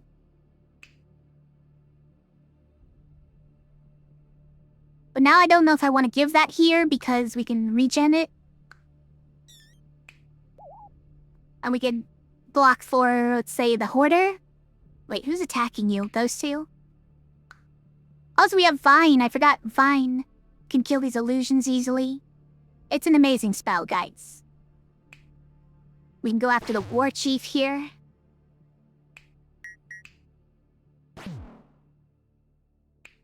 Don't even need you to have a shield, because no one's attacking you anymore. As long as we Vine these guys. Which I would like to. And you're weakening the Pilgrim, which doesn't matter. Literally doesn't matter if we weaken the Pilgrim. Hilarious. All sides have been reduced by 2 pips next turn, guys.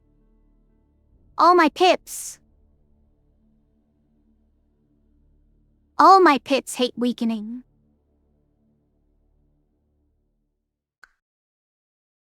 Alright, next turn. We got this one again. If only we'd grown it. If only we'd grown it. If only we'd grown.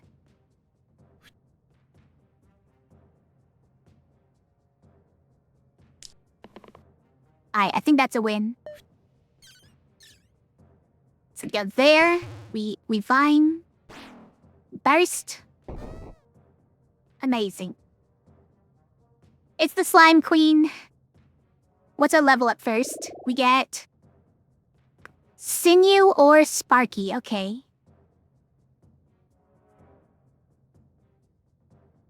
I don't know if it's Sparky for us. Sparky's fine. This is a nice move. 2 damage with mana gain is basically 4 damage. You could think of it as. The rest of his sides are kind of questionable. These are only 1 mana, which is awful. These ones are only good if you already have mana, which it is supposed to be Sparky's job. Or supposed to be the Bleem's job, I should say. But he doesn't like doing it. So it's gonna be Herbalist's job? Herbalist does make some mana. Maybe it's okay. But Sinew, I feel like, is one of my favorites. For no particular reason. This one has synergy, so this chain deals double damage if the previously used dice shares a keyword with it. So cleave. If we have another side that has cleave, and we do. We've got these 3 that have cleave. So if we use those sides and then this does 2 damage cleave. It's not bad. And then 4 damage exert. The problem with the exert is no longer sort of cancelled out by Ice Cube, because Ice Cube cancels out chain. it freezes this side so it can't chain.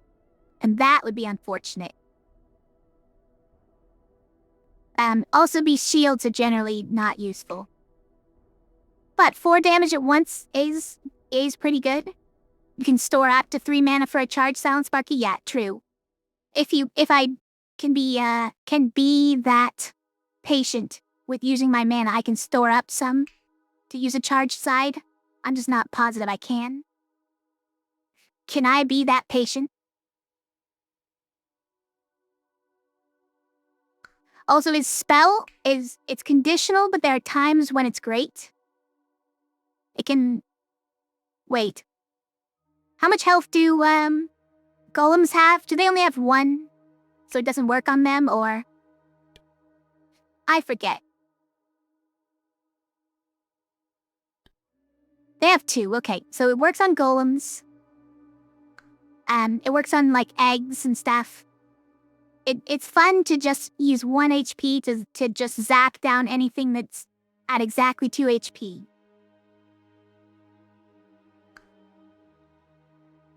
But, he's a little bit scary sometimes, like, he'll roll these and the X half the time, and then he's kinda useless. Or he'll roll this on turns when we don't have mana, and he's useless. It's kind of annoying.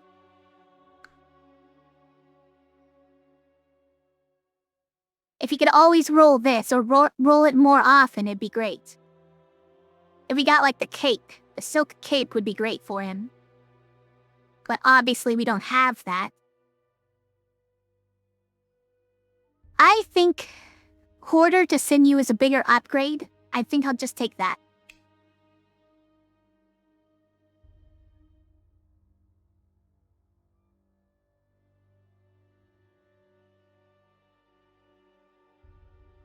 I know that the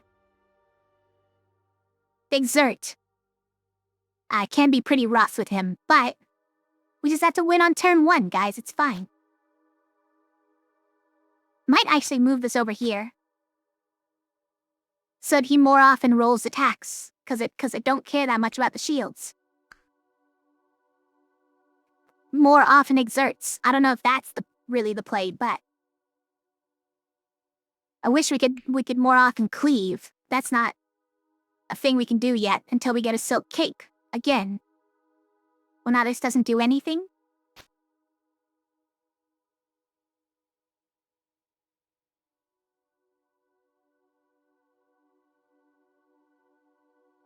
Does this do anything on anyone? I mean, you could give it to anybody and they would be immune from, like, inflict exert, or what else was it? There's something else, right? Anyways. It's fine. Slime Queen, what's your curse? Turn 2, monsters get +2 to all signs. Sounds horrifying. Or slow spells, maximum of 2 ability uses per turn. That's brutal for Herbalist. It's honestly pretty bad for Herbalist, but if you're really using that many spells, you could just be bursting instead of vining. So it's not the worst thing.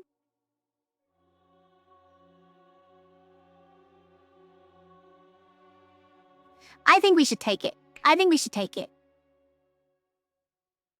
It nerfs the, mostly nerfs the Herbalist heal, right?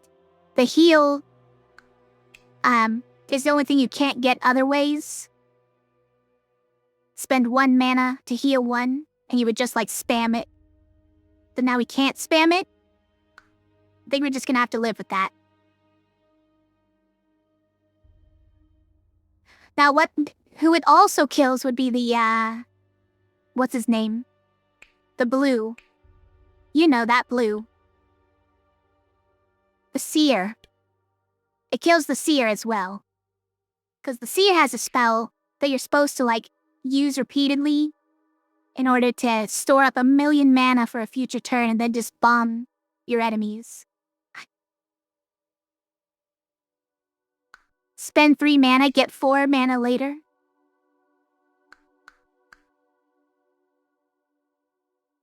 Turn 2 monster bonus 2 is asking for death. Yeah, we're definitely not taking that one. Because we survived to turn 2 a lot. Alright, we're gonna take slow spells, but you know, it's a little bit sketchy.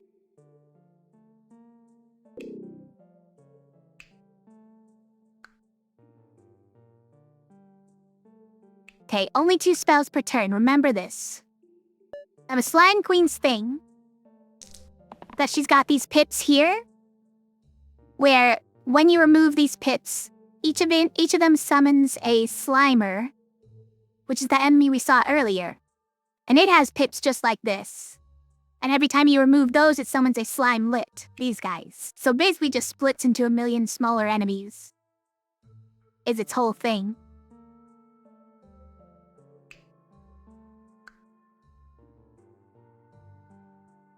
Should we poison the Slime Queen? I feel like we probably want to just get mana or something instead. Do we need this? She's dealing 5 damage to the top and bottom heroes. And the Slimelet's dealing 3 over here. We could probably take out the Slimelet. And then prevent death on Cultist. Is it this? If we do this, we're summoning a Slimer. Are we okay with it? Probably, because we have to kill her eventually. And then next turn, Sinew doesn't do anything.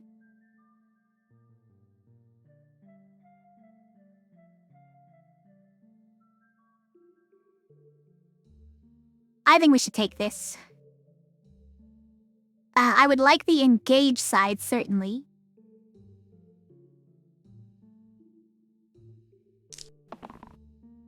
That's pretty great.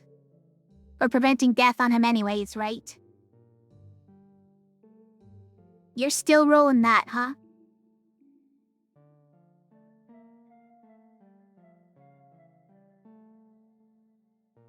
Let me think. If we got the engaged side, that's 4, 8. Flare would be 13. That's a kill, right?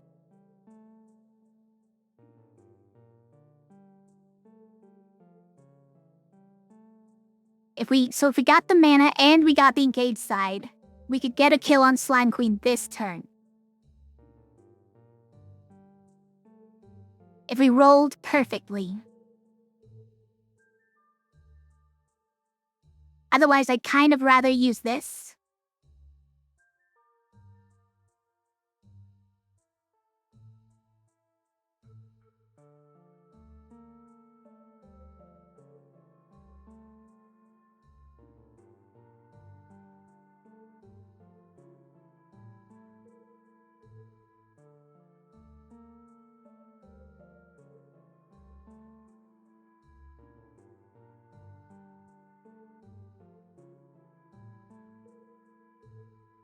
Now, trust. We're gonna roll it. We're gonna do it, guys.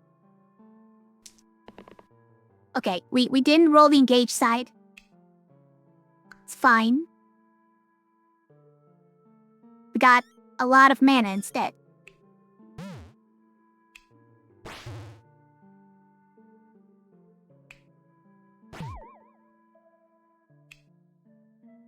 Oh, interesting. Should we hit Slime Queen or should we hit Slimer? 'Cause we're summoning another Slimer. And we're not killing Slime Queen, so I think we're hitting the Slimer here instead, and we're finding that Slimelet to keep Ranger alive. Right, but this is pretty sketchy, guys.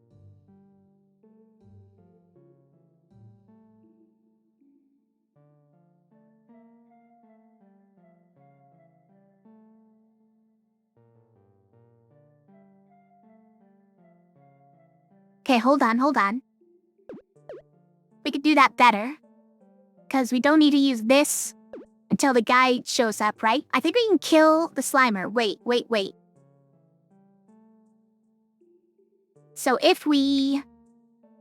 Oh no, because I did use the flare on the Slimer. I thought maybe I used the 4 damage on Slimer, but no, I used this 5 damage on him. So the only way we kill the Slimer right now is if we let the Slimelet live, which is not happening, right?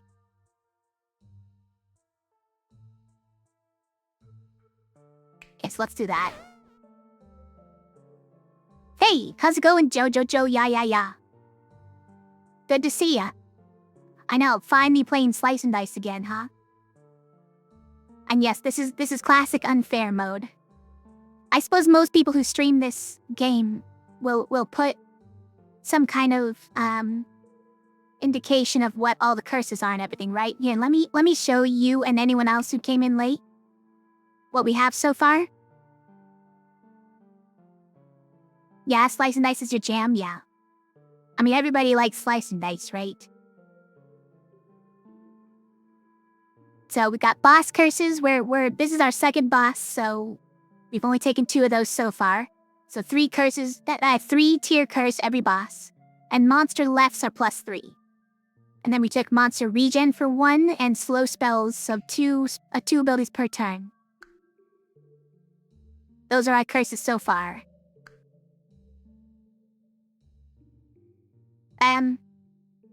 Right, and turn. Hey. Really going after these 2 again? How could you do this? A reuse. That's interesting.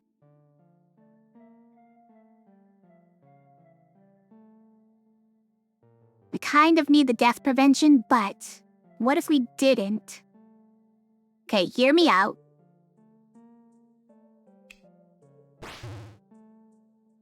We just let cultists die, right?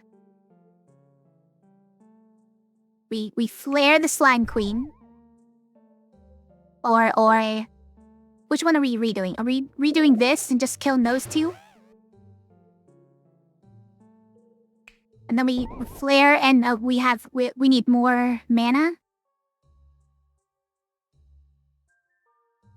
We're not gonna get enough damage on the Slime Queen though. So we lose 2 people if we do this. It's not a great plan. It's not a great plan. Slow spells herbalist, yeah, I know. We had to do it though.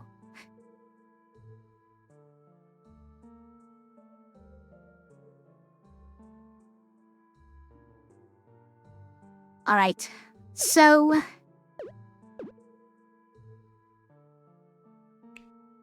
Cut, you guys, wait.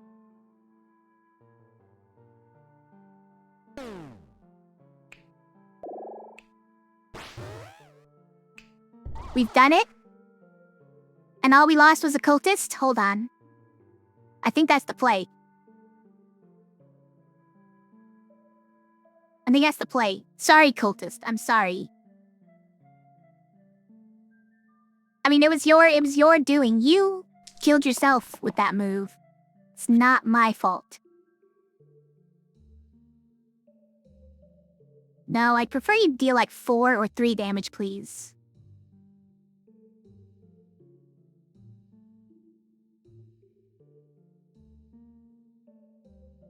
I don't know if this 1 damage is meaningful. Hold on, so... Well, I mean, if you get this, obviously it's more than 1 damage. So I think obviously we would rather that. Yeah. Okay. Now that's obviously better than a cleave, but cleave plus cleave chain... That's 3 damage? It's 3 is not enough damage on 1 target. We don't care about 3 damage. Yeah, we gotta reroll these. He was part of a cult anyways, yeah. Unfortunately, he was part of a cult, and he did keep on bugging us to join.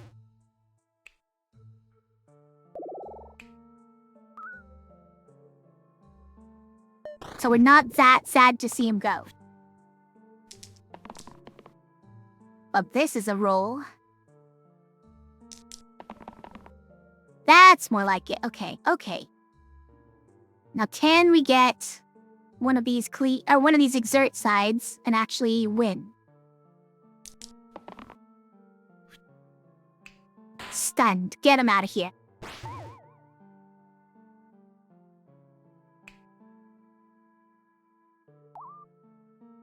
Again, this does nothing, whatever. Gotta say, monster regen has been pretty manageable. Yeah, so far. Not too mad at it. It enabled our engage there. I mean, I could have just not attacked last turn, true.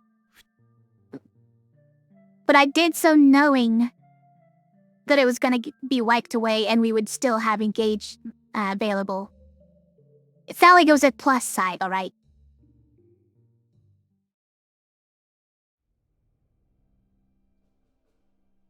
We do these two just swipe out with Slimelet too. I think we win already, right? We do win already. I'm overthinking it again. Vine instead of burst, just for efficiency.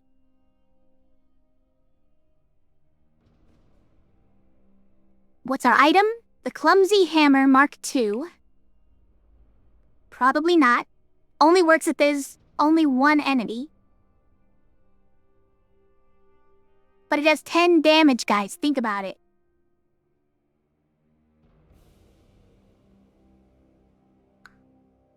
One enemy or all enemies have the exact same HP, which is not gonna happen. But look, they have 10 health. Guys. It's made for them. Mark. 4 mana for 2 damage vulnerable.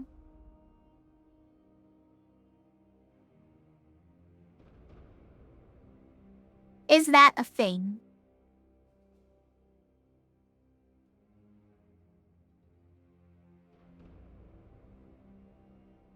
It's a lot of mana to spend on it. You have to use 2 characters just to cast this spell. But then every die that attacks that enemy afterwards gets 2 additional damage added on. Or Vine, but we have a slow spell, so it's not. Otherwise it could be great, but we'd have to have a lot more mana than this too. Main concern was Bramble for the monster regen. Yes, yeah, that was the main concern there. Mark and slow spells are pretty rough, yeah.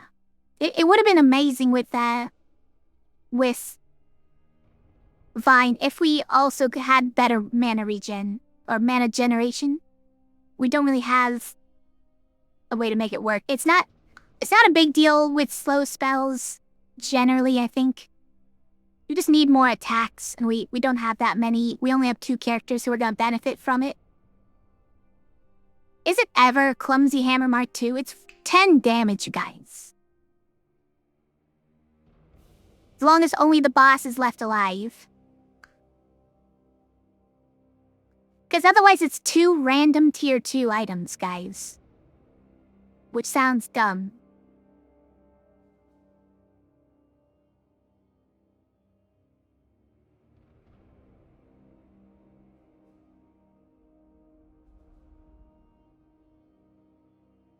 Now what do we need for Mark to actually be,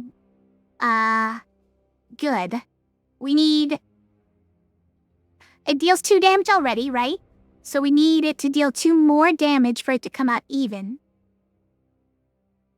Actually more than that, because otherwise we could have just used Flare, right? We need to deal 3 more damage for it to come out better than using Flare. So we have to hit it with 2 more attacks. Which, I mean, we do have 2 cleave attacks. 2 of our heroes can attack. But we have to hit them with both for this to be beneficial. And we could just Flare instead. I feel like it's not that good. Clumsy Hammer condition's pretty hard to pull off. I know. I agree. I think we have to random even though it's 2 tier 2, which is a terrible random. Like, these are unlikely to be good items, guys. But I don't think either of these ones are for us. We have Doomblade Mark II. Wait, Mark II? Replace blank sides with 6 damage death? It's not the worst. And replace the rightmost side with 2 mana pain, okay? So, put that one down here. No, not that one. This one down here. No, put them both here. It's fine. Put that one here. And then we just need to use Pilgrim to stop him from dying. Yeah, we can put that on the Herbalist.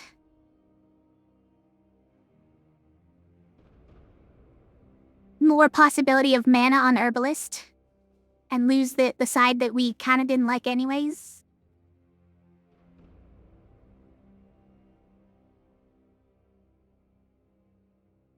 Cultist is at half health. It's unfortunate.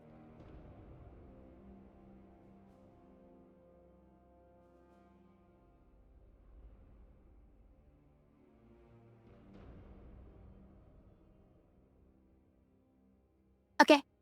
I think that's pretty good. Now for this fight, there's a rat egg. Do you know that rats hatch from eggs? Now you know. We've got a couple of carriers. They start poisoned for 2, and their whole deal is basically poison. They have 2 moves which will poison me for 2, and they have 1 move which will deal 1 damage and poison to all heroes and monsters. They just cause mass destruction, mass chaos. Or of course they have these just 5 damage sides, and this one plus 3. And then bones. Bones are not that scary. I mean, with the plus 3, they're a bit scary, but when they die, they deal damage to adjacent enemies. Just 1.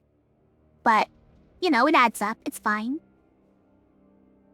But these guys start poisoned for 2, so they're gonna die on their own eventually, but they deal a lot of annoying stuff until then, so we have to keep an eye on them. Having 2 of them, I think, is a bit scary. There could be a lot of damage flying around. You were crazy once? They put you in a rubber room filled with rat eggs? Rubber rat eggs?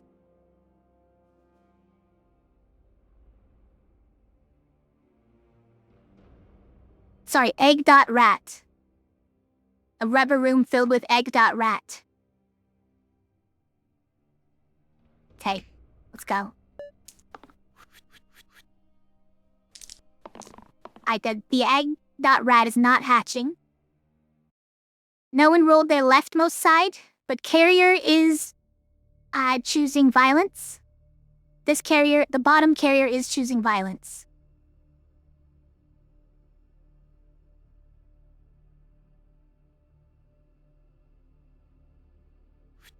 Helgrin can stun somebody.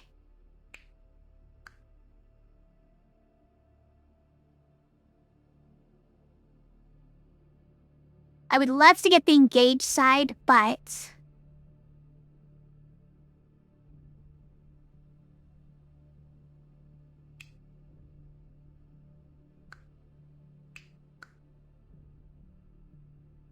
we might need to save the cultist with a skull here, because otherwise cultists can't even use this. Away in a death spiral. Do we have to stop the carrier from doing this? Because it would be funny to let him do it.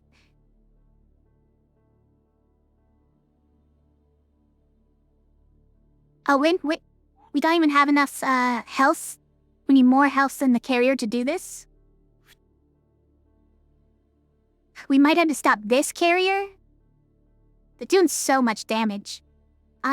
What can we do? So if Cultist just straight up died.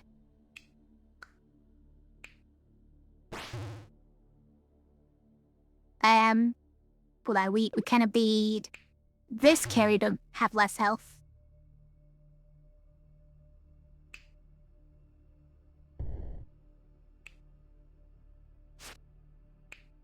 Then we can stun that guy.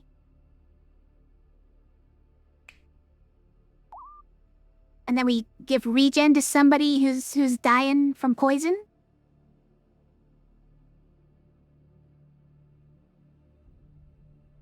I don't know. Costs us the cultist. We don't have him for next turn. Well, we can always do this, right? Keep the cultist alive.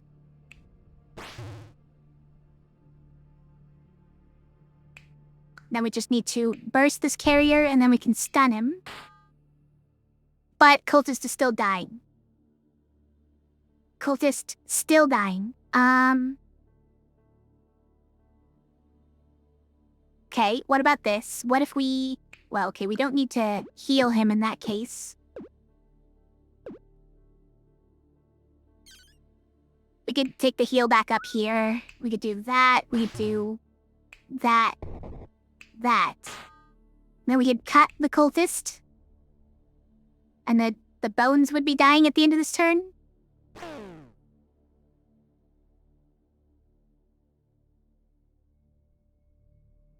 Is this worth it?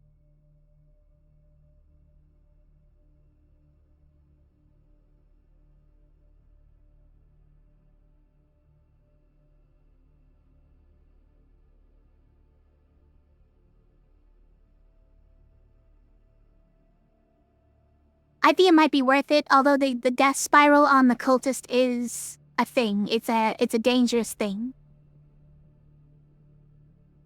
But to save him, we would have to not get stunned with Pilgrim, which is saving Pilgrim.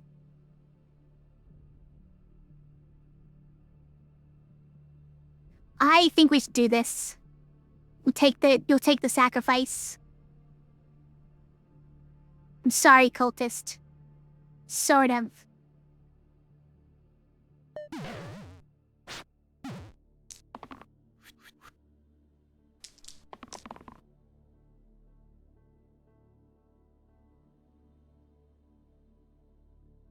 That's our lowest damage side.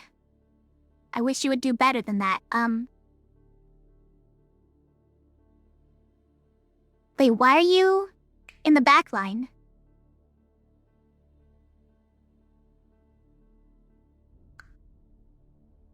Am I crazy? He looks like he's in the back line, right? Why would that be the case? No, he's not. He's not. Why does it look like he's in the back line, guys?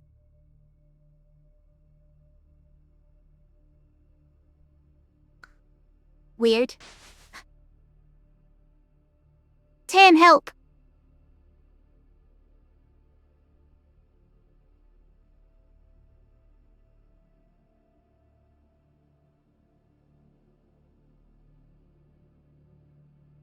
Alright, I think we should stun...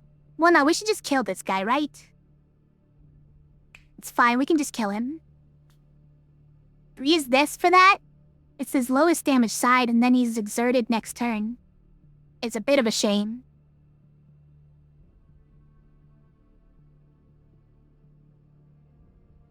But who else is gonna do it?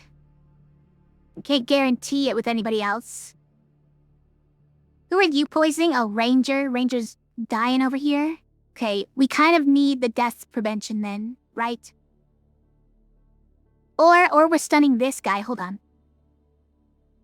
So, we stun this... You can't target it. He has too much health. Stun this guy.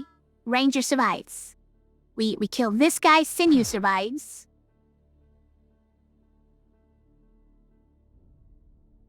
And then, like, we do something like that. And the carrier's almost dead. It sort of works. From carrier's attack, you think they changed their rows? Look, now they're back to normal. He probably moves forward for his attack and somehow didn't get moved back.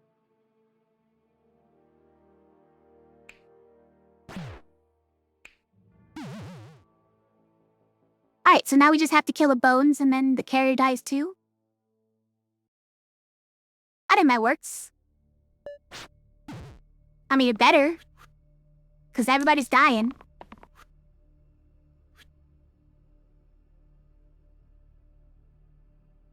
That's it, right? We got it? Fine. Nope, not fine. But we could vine twice. We could do it. Raspberry Heaven? Where? Where's Raspberry Heaven? Prove it.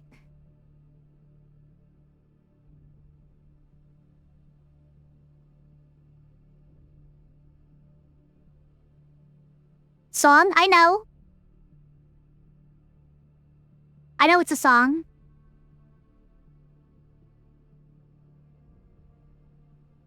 The people on VOD won't hear anything like that, though. They'll think you're lying.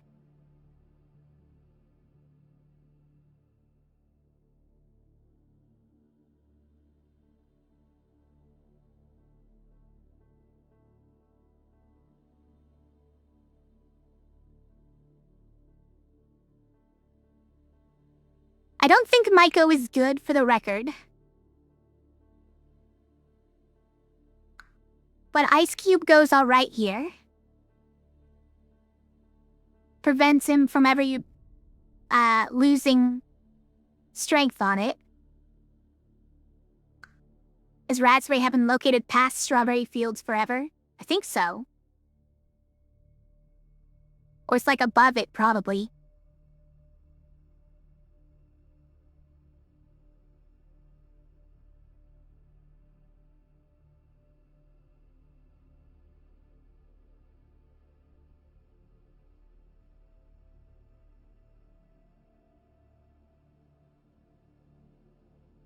Yeah, not past them, because those fields are infinite. It does say forever. I don't think it's Invoker. We have no synergy with his kind of awful sides. Although this is a nice one.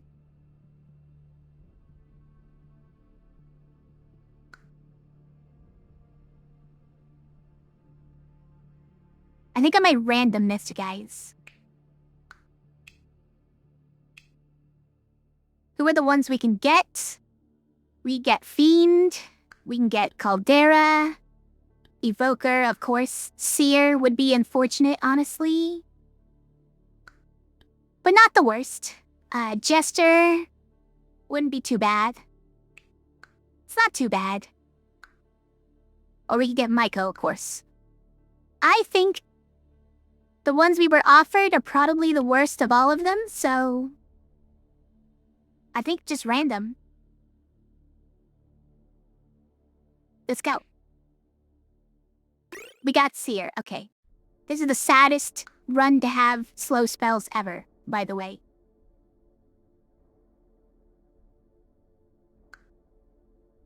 We need to level up one of these two as soon as possible.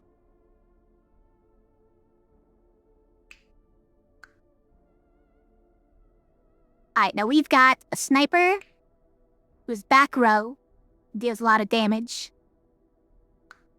And two snipers, I mean. We have an imp who deals return damage for 1. Does have a suicide attack for 11 now because it's +3. And then some small poison attacks.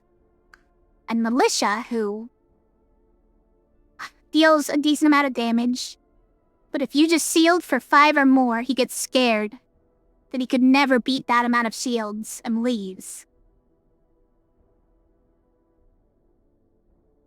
But that's gonna be difficult to do with Pilgrim as our grade, but not impossible. Especially with slow spells, we can only burst twice for 4 shields. Alright. It shouldn't be too hard. I think this is probably one of the easier fights we've seen. Oh, interesting. Tempting to keep this, but we need the death prevention, and this one is probably even better. We can just reuse some side, but we don't have anything good to reuse at the moment.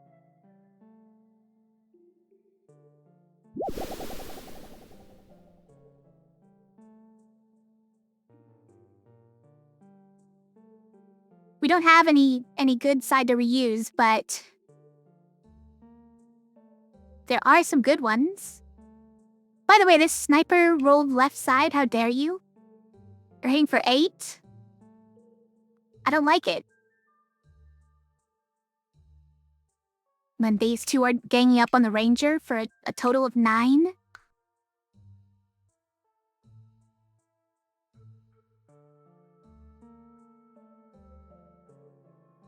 This is really tempting.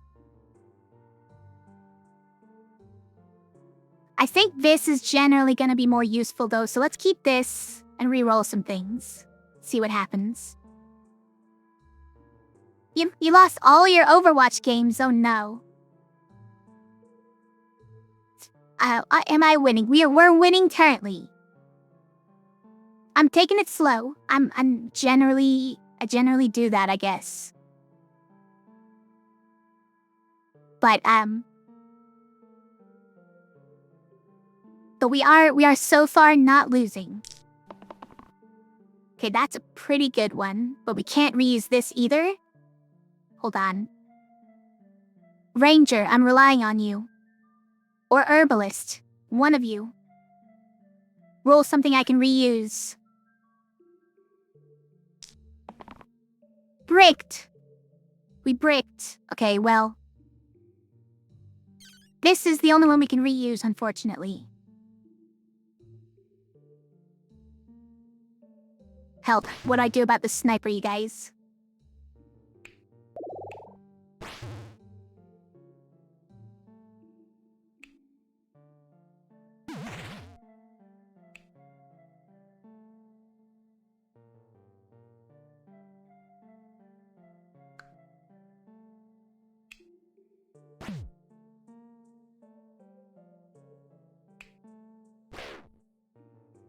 And then we do like those. Wow, we do still have a death, unfortunately.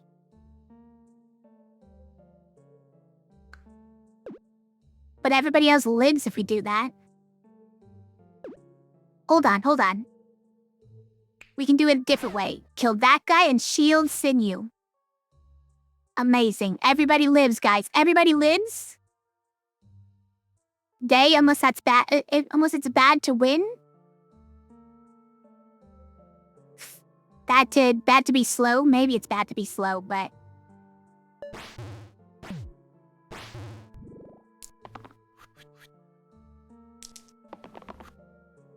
depends on what you like in your streams. I said we bricked. Oh, we didn't roll incredible right there. We did roll like this one or this one. So we did roll poorly just there. But it's okay. We did use up all of our mana. We can stun somebody though. And hold on, how does this go? So we get 1 mana and we can finish somebody off with that. But it has to be this guy. And then we can't save both of them. Okay, that's how it goes. Alright, so we need Herbalist to roll some mana, and then we can save this. And that's all there is to it. Do we also roll Seer, is the question. Because if Seer rolls either of these two... Well, okay, this one is actually fine. Yeah, if Seer rolls that one, we're fine. Seer rolls that one, we're happy. But it's a 50-50 that we roll one of these 3, and that's bad. Well, this damage would be just as good, right? This damage would be just as good as this, so... It's a 1 in 6, so we roll an X, which would be bad. But everything else would be okay. That's right, so 1 in 3, 2 in 6.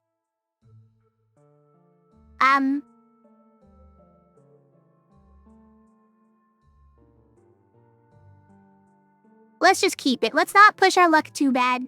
Someone's already dying unless we roll one of these two. Well, okay, this one would work too. Yeah. We had a 50-50 of rolling something good here. We get one more roll, guys. We had one more roll. I would have rolled this if we had one more roll. I would have been a little bit greedy. Maybe that's better that we didn't, because this is an acceptable result.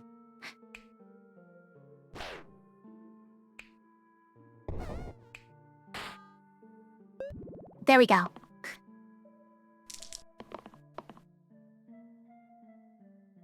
Oh, that's a definite kill. Fanatics. Okay, these guys are gonna kill me. These guys hit very hard, but every time they do, they hurt themselves as well.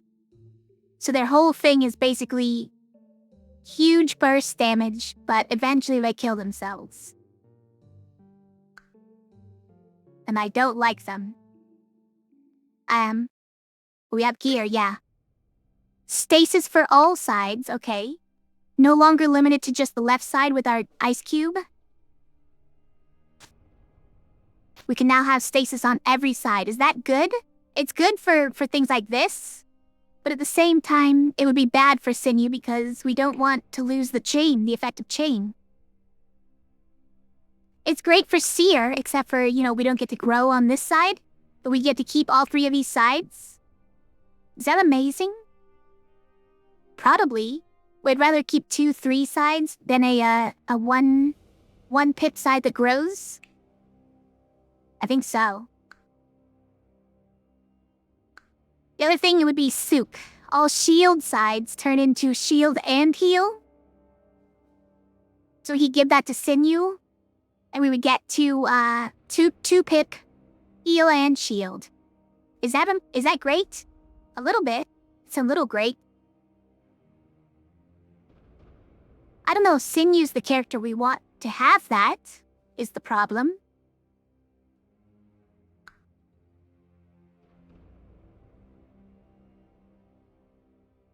I think we'll take stasis.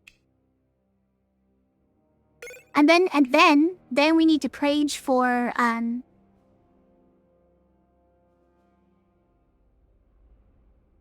what's his name? The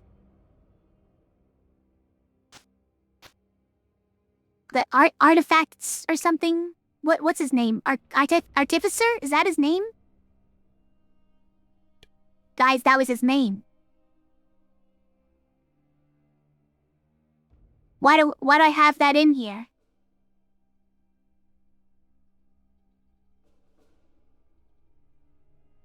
So if we get this guy, then all of his downside of being one-use sides, so all of these sides are single-use. All that downside goes away, but we would lose the charged. We would lose the benefit of the charged side. I think that's an acceptable trade-off. I would definitely take an artificer with stasis on all sides.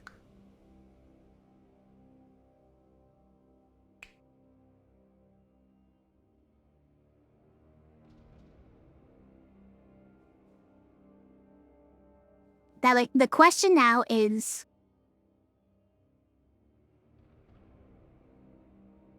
are we really putting it on Seer or are we putting it on Sinew? Because again,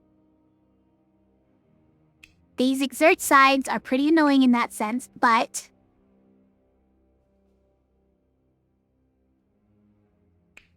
you lose 1 damage chain. Maybe we don't care about 1 damage chain in the cleave. Maybe it's fine. And we have it locked in here probably the hundreds of hours in this game? Yeah, maybe.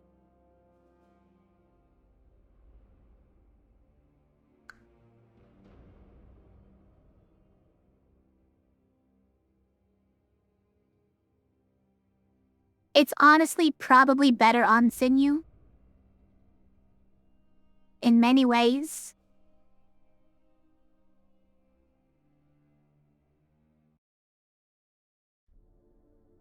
But I think mana generation could be a problem because we have slow spells. So I kind of just want to make sure that we maintain mana generation on Seer. I don't know.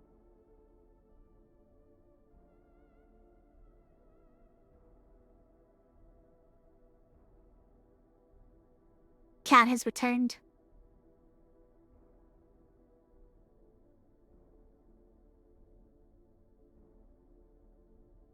Are you coming up or what?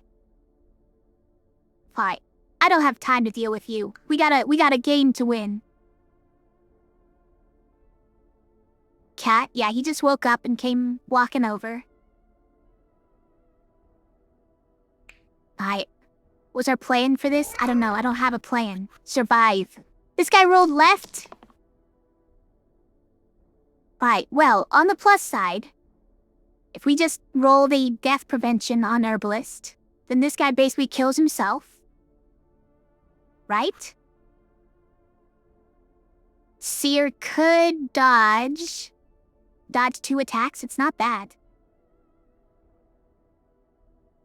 I think we might take that, because we want to wait these guys out a little bit anyways, right?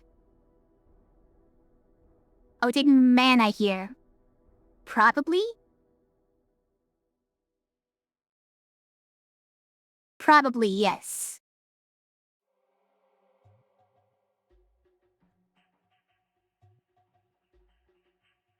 I would like engage here.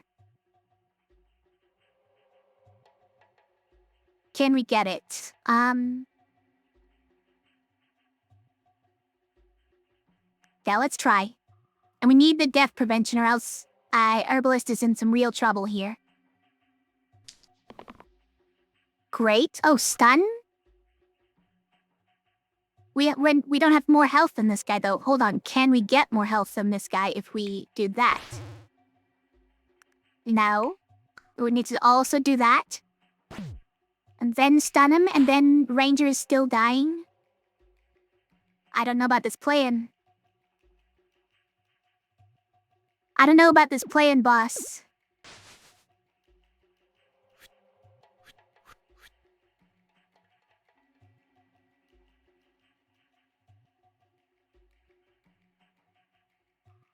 We need death prevention. But also, is Ranger just dying? Hold on. I think we can kill Slimer, and then Ranger doesn't die, right? I think? Wait, can we? Yes. With this and this, we guaranteed can. Hello, Cat. Cat has finally come up. Hello. Self-shield is also a hit for Ranger Engage. Yes, but it doesn't save Herbalist, right? Herbalist is still dying in that case.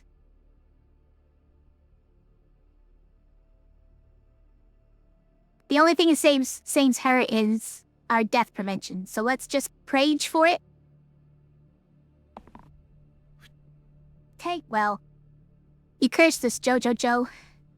Yeah. But it's okay, now we don't have to work hard to save Ranger, at least.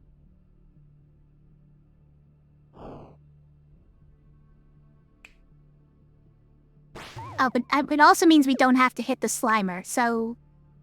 Hit this Fanatic, probably?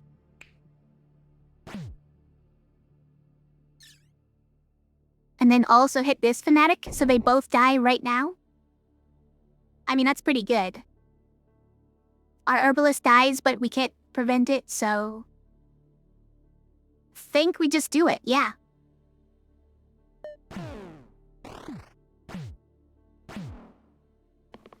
It's not bad for a turn with Fanatics.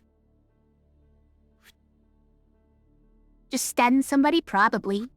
Yeah, probably. Although, a reuse wouldn't be bad. Really want you to roll like the engage side, but... The other side is 3 now. Oh, nice. Oh, we can't deal 1 damage, you guys. Tragic.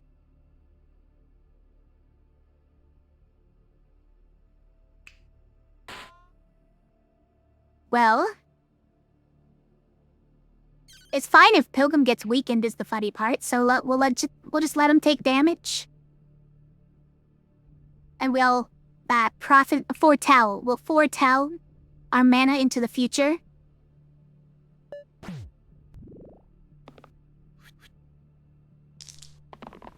More mana. We'd like to see it. Look at that, it's up to 4. Incredible. Okay, we'll take another stun. No, give me better damage than that, please. Is that better damage? Okay, we got 2 4s. You know what? I'll take it.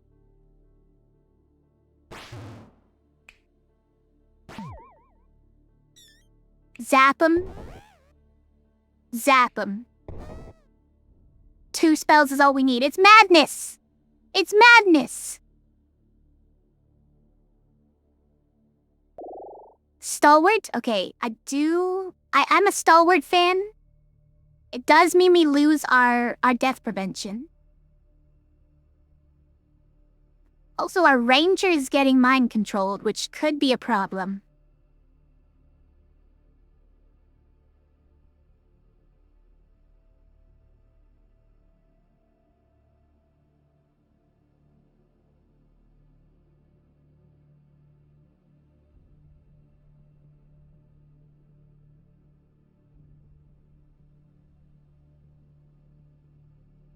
Not least of all. Is that how you're supposed to say it? That the thorns are here, and we needed Ranger to deal with the thorns. Wraith, I am not a fan of. I'm not a Wraith believer. Wraith likes to kill your own allies. I don't think it's a profitable venture, personally.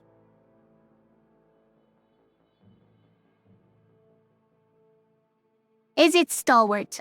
Cleanse is nice. Shield Cleave, double use shields. And 5 damage exert. It's pretty good. I'm a fan of Stalwart. Sometimes you gotta keep them on their toes. Oh! Ow. Thanks for the giant cat unjust banana.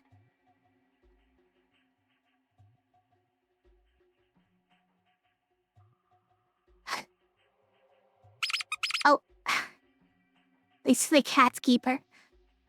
Was that you enacting the kill an ally to heal everybody else? You enjoyed that? Yeah?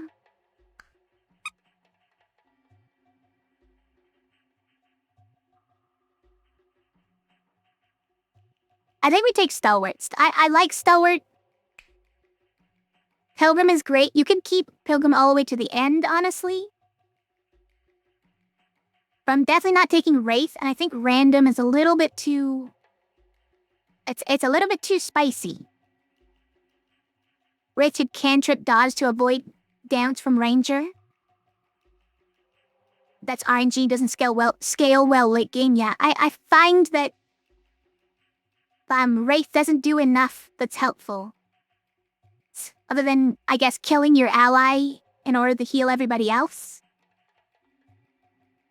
I mean, if they're dying anyways, then maybe that's fine, but... Yeah, we gotta take Stalwart. Now, what is our curse? What's our curse? Hero immunity or left weak. Alright, hold on.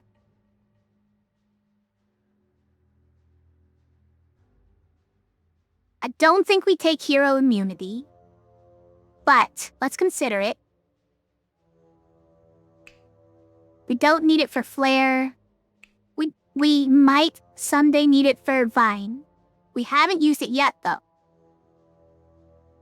And Seer doesn't use it either.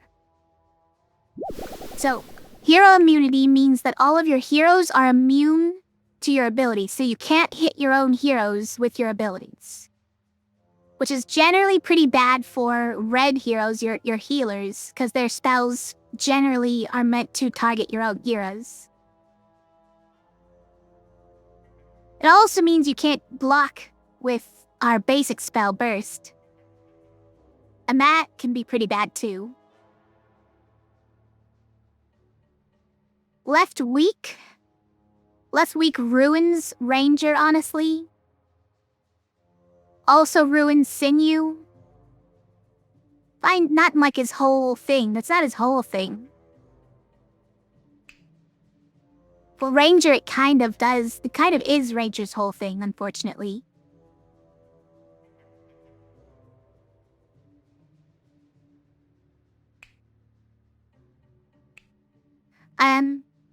Seer it ruins because Seer can't even use this side to grow, but it wasn't gonna grow anyways because we had this.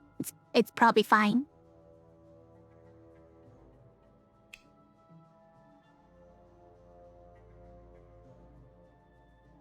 Would immunity solve possession? Immunity would not solve possession, no. It doesn't make us immune from our hero's sides. Our hero's sides can still hit us. So shield sides can still shield me. And healing sides can still heal me. And damage sides can still hit me. I believe it also does not save us from if we use stasis. Wait, it does?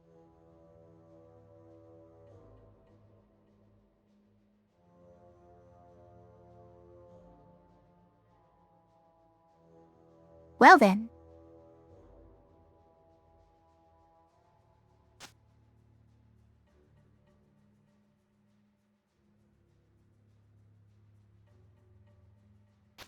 I mean, I'll take it. So stasis, the side cannot change. I kind of thought, though, that the monster's traits kind of slipped underneath the items in the stack. Stack of things that happen. It may still possess, but it's worth the science. It doesn't look like it does. Because I think you would see it here, but yeah, you're right. When we get into the fight, it might be different. We'll see.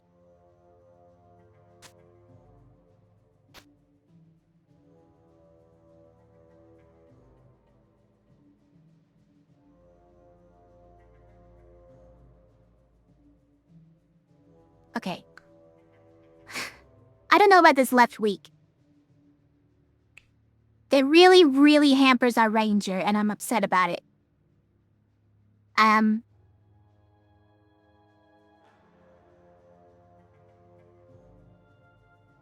We haven't been using this side on Sinew, but it also makes me a little upset about that. The rest of it I could deal with. And obviously, our upgrades from now on, we can take it into consideration. I think hero immunity is fine, though. I think we could honestly deal with it. We can just pick our heroes, recognizing that their spells won't ever hit me, so I need to not rely on that. Not pick any reds who have spells that we care about. Like, Fate spell won't do anything, but I didn't care about her spell that much. Witch spell won't do anything, which is unfortunate. This one won't do anything, which is really bad. Poor Surgeon. Heal 1 to all allies and regen wouldn't do anything. That's sad. Shaman also wouldn't do anything. Basically, none of them do anything, yeah. Heal 10 and cleanse does nothing. Horrible. Even bind wouldn't work. Yeah. They basically all have spells. All the level 3s have spells that target your heroes. And they would do nothing, so we would be relying only on their sides after that. So the question then is, do we just take this and pick some to replace these guys as quick as we can, while taking into account that the left side is going to be -1?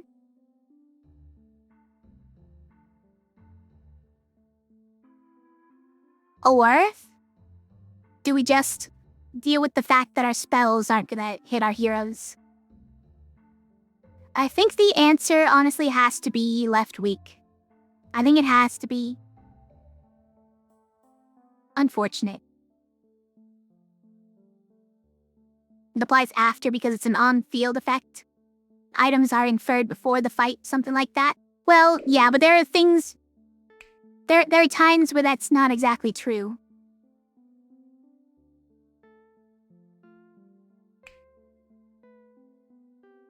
Oh, also this Doomblade doesn't really help us anymore because we have no one to save people from dying. Oh, that's why we need the bind spell. And that's why I didn't take hero immunity, obviously. But look at this sad Sinew. And sad Ranger. It's the worst. Alright, now, for those who don't know this game, normally, this guy possesses your top hero. He has possessed and mandatory to all sides. Possessed means that the sides will target the opposite team. So if it's an attack side, it targets your own team. If it's a defense side, it targets the enemy team. It's funny. But mandatory means you have to do it as well. But we had this thing, add stasis to all sides. This side cannot change, so now my top hero's sides do not have mandatory and possessed. Amazing. I think we take this. We can hit the thorns with it.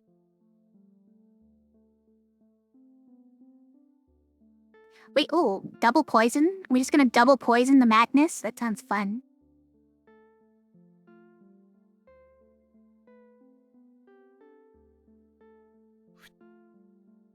I think we should do it. It's funny. It's funny, so I want to do it.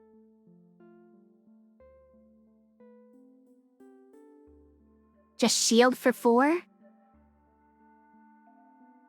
Yeah, okay. Then you, please roll one of these to deal some damage. Yeah, okay. So, poison madness for a couple.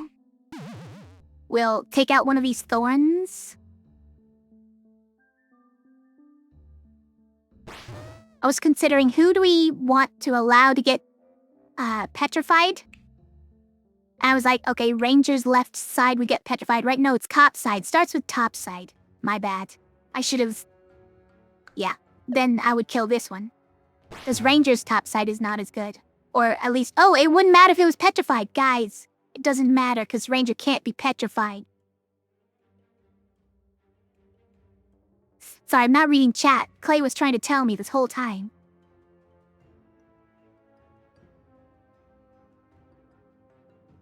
Think about how much damage 2 times 0 is? Yeah.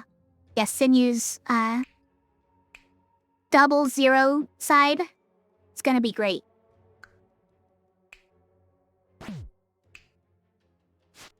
Then we'll block twice for Stalwart. And pass turn. Look at that, amazing. Petrified? Doesn't care. Doesn't care about petrified.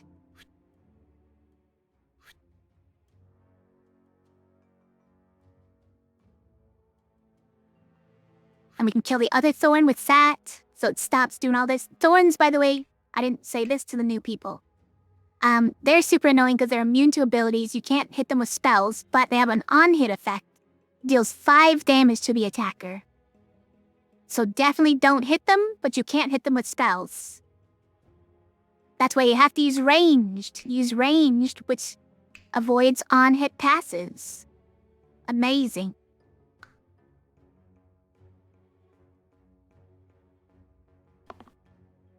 That's pretty good. Get a bunch of mana. We block a couple of times. We kill this thing, and we... I think we just save mana for next turn. And then we just blast madness next turn. He has no chance to survive. Make his time. Hydra is normally so simple with Herbalist, but unfortunately, Hydra dies if he takes 5 damage, if he takes 5 different instances of damage in a turn. An Herbalist could just spam 1 damage 5 times with 5 mana. Though we can only cast 2 spells in a turn. Unfortunate. Hydra has killed me multiple times, by the way. He hits very hard. That includes poison, if you remember right. Yes, I believe it includes all kinds of things like poison. And like taking return damage from stuff. Okay, hold on. 1 damage to all enemies whenever I save a hero. I mean, that's an interesting one to put on Stalwart. I don't know if it's that great, but wedding rings pair to all heal and self-heal sides. So if we added pair to to healing sides, it would pretty much only be these 2, right? And it would make them, if I use it after a side that has also 1 pip, then it doubles that side. Sorry, it doubles the paired side. So you use a 1 pip side and then this and it becomes a 2 pip side. I don't know how many 1 pip sides I still have. I've got these, I guess. Also, let's swap items again. Get that back over here.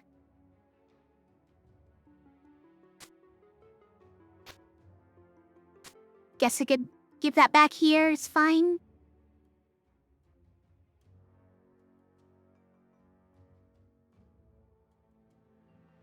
It just means that if we roll this, we get some use out of it, but... And the ranger can start doing more damage. I don't know if it's that important, though. We might get more use out of this, because we use this, and then our double use side gets +1, which is effectively +2. Yeah, let's just keep it there, it's fine.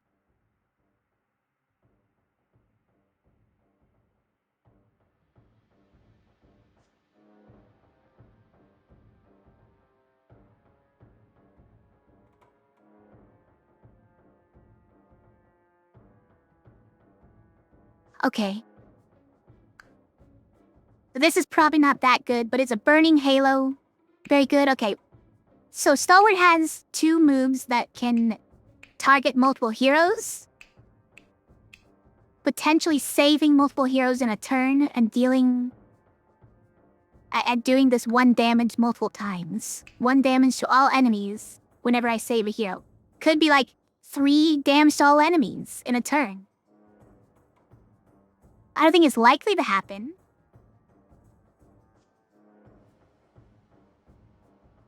But it could happen. And I think tier 6 is a little bit... like... There's some great tier 6 items, but there's also some that are not impressive. So we probably shouldn't push our luck. Like, what would I do if I got Scales? Or, well, Crescent Shield would actually be nice. Karma would not be... Well, actually, Karma would be pretty good for Stalwart. That one's fine. It's not amazing. I guess that one's fine. Probably wouldn't appreciate that one. Jump is actually amazing. Hold on. Jump is actually amazing. Specifically for, this guy, Sinew. Crescent Undergrowth would be nuts? Yeah, a bit. I mean, Crescent Growth would be better, I think. But... Okay, hold on. There are some amazing 6s. I might just random for them. because these aren't amazing.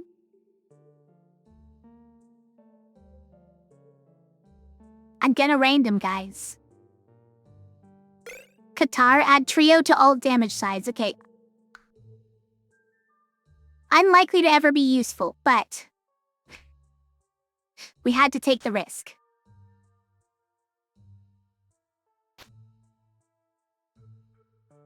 It means that if you get 3 sides in a turn, 3 sides in a row with the same number of pips, and this is the third one, then it triples the pips.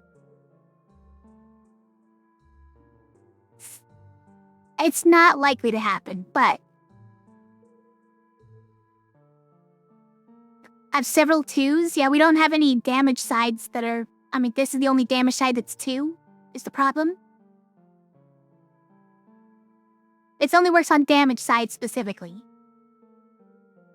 We have, I see ones. Like, we have this one. We have these ones. We have, that's it. That's all. Herbalist and Seer are the only hope for these doing anything.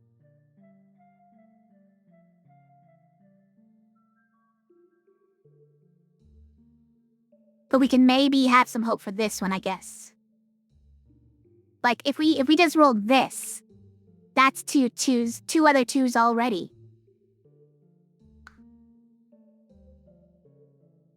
But the other option would be, like, that. How many 4s and 3s do we have? And 0s. How many other 0s could be used in a row? No other 4s is the answer. There are no other 4s. There are some 3s. There's a 3. There's some 3s. It's not a good outlook. So unlikely to be helpful, but you know what? It's fine. We had to take the gamba. Fine up. Let's get 5 instances of damage to deal to this guy, and we already did. We already did it. Incredible. 1, 2, 3, 4, 5.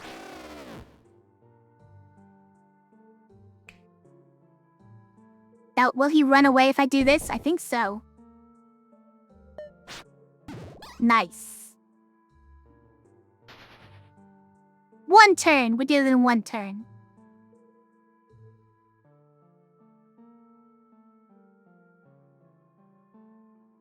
Zero times 2 times 3? Yeah. Yeah, think about it. As long as you can use the 0 pip sides, right? Oh, a sharp shot. Okay. Now this went down 1, but it's still 5. It's pretty good still. We do lose our cleave. But we don't have to deal with the sadness of having an engage 1 side. Oh, but Forsaken is also here. I kind of need Forsaken. I kind of love Forsaken. Hold on.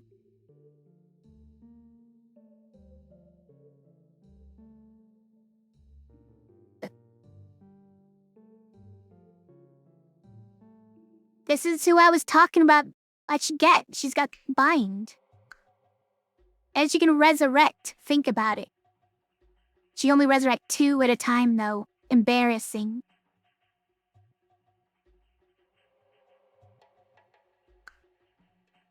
Though what she's not good at is mana. But that's what the Seer is here for with the stasis. So I think we're okay with it. Now, what other oranges do we have? Because if we're not getting the sharp shot here, then we're not getting the sharp shot. Is that a good ones we can get, right? Dancer? No, Dancer is not the answer, guys. This is a 0 damage side. Ludus is fine, I guess. Dabblist is never my pick. Agent. Obviously this one becomes useless, but it was always useless. Do we have any synergy with quad use? Don't think so. Shifters are fun. Oh, we do have synergy with quad use. We have trio. Trio quad use. Amazing. You just use the same side multiple times. Counts as having used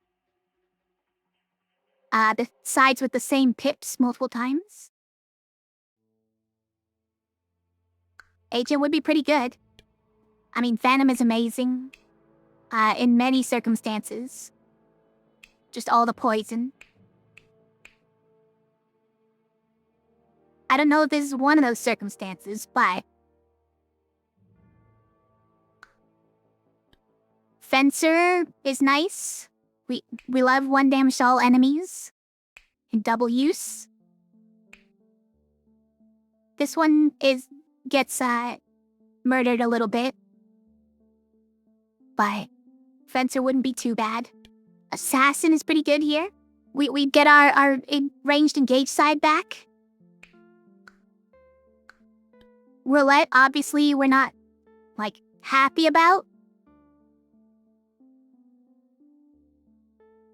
Don't want her to murder herself, but...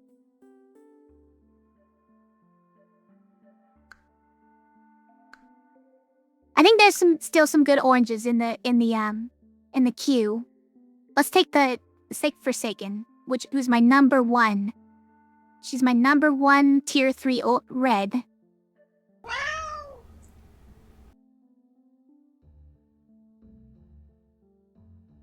Is Invisible Cat black? Are you saying my whole world is black?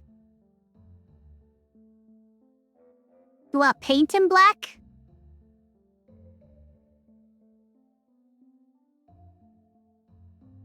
He's not black yet. He has some black. It has gray tabby in him. Gray tabby's spots.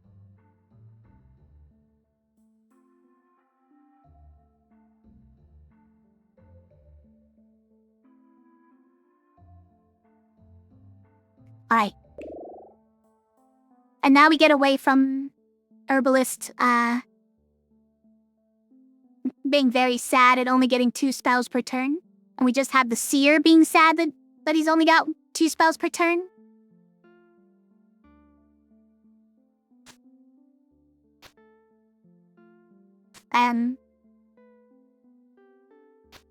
Okay, Seer can have that. Because it's actually a downgrade for Forsaken. Funnily enough.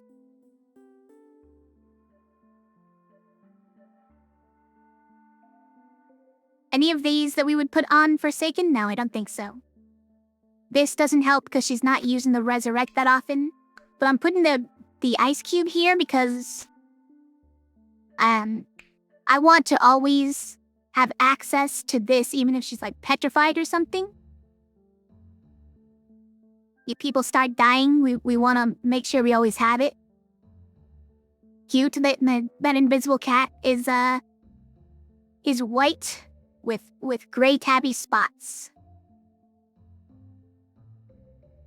It's cute, yes. Okay, I think that's good. Let's go. Who do we have to deal with? We have 2 snipers, 2 carriers, and a gnoll. Who takes 1 less damage from everything. Or nearly everything. That's not ideal, but we have bind, you guys. Hold on. It might actually be fine.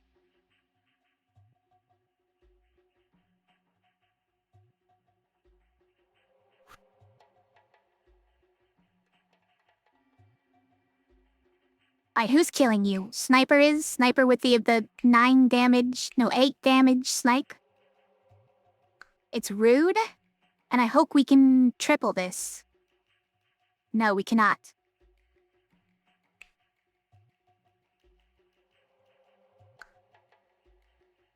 We like literally can't. Unless we roll this. But I kind of want this damage.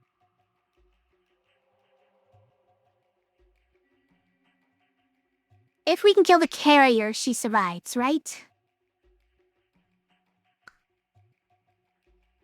We just need to do 10 damage, which we can do with these two.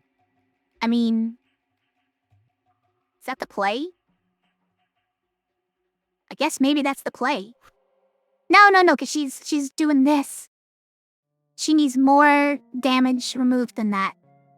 We need to kill the sniper, but how? No, we're binding. We don't care. Right? No, we're binding somebody else. We're not binding her.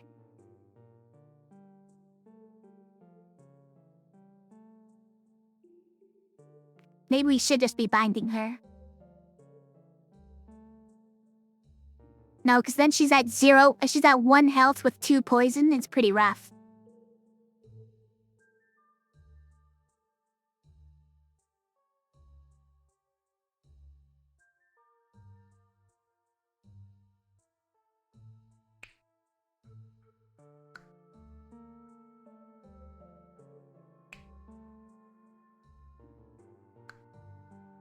This sniper is rude. I wish I had a way of dealing with him. Now don't I wish I had this sharpshooter.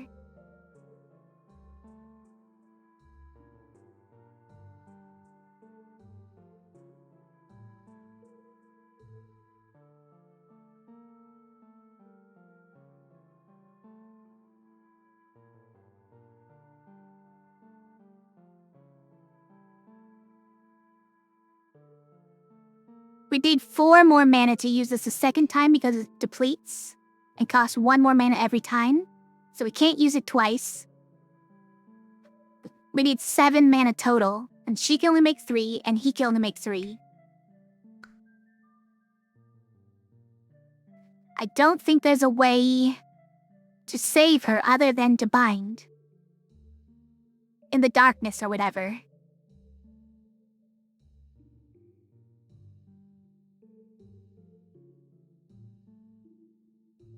So what if we let Sinew die and we resurrect him later with Forsaken?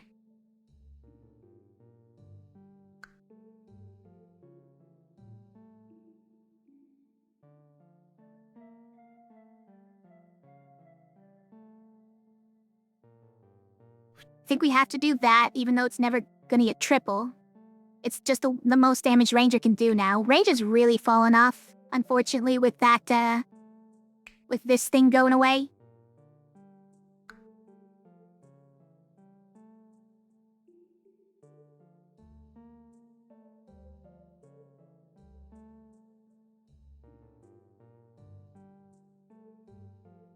I think we have to do it like this, though. Okay, listen. Well, that's worse. Thanks.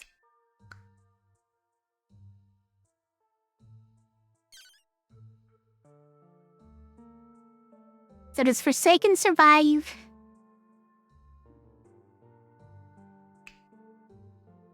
Or does Sinew survive? One of them has to die, unfortunately. Right? Right? There's no way of, keep them both alive? Wait, I bound the wrong person there? Didn't I? Oh my gosh, immune to damage doesn't mean immune from killing itself? Okay, see, I didn't know this, even.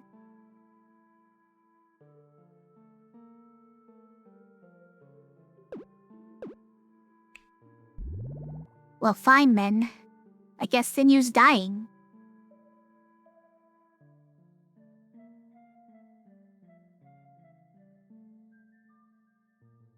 I mean, we don't really need to kill this guy anymore. But we will.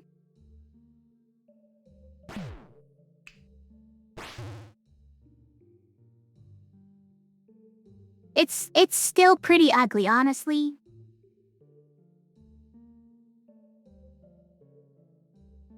But at this point, there's not much we can do because I kept it. Unless we just don't use that move, which would be kind of disastrous. Because then the carrier stays alive?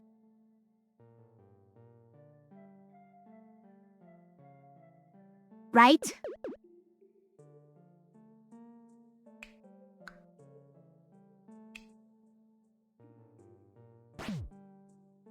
Like, we could do that.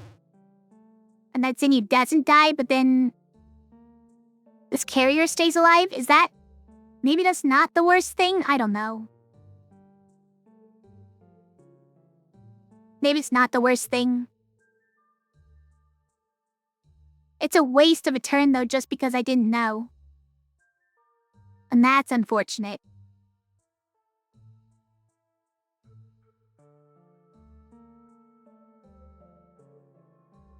Alright, we'll keep him alive. We'll keep him alive.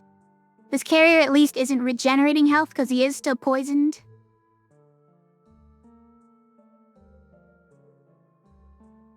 It might be bad though, guys. What if I kill the Null instead?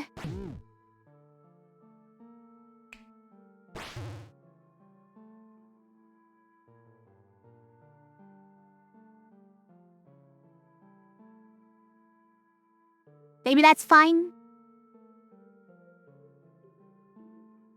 It's not great. Let's be real. No matter what, this is not great.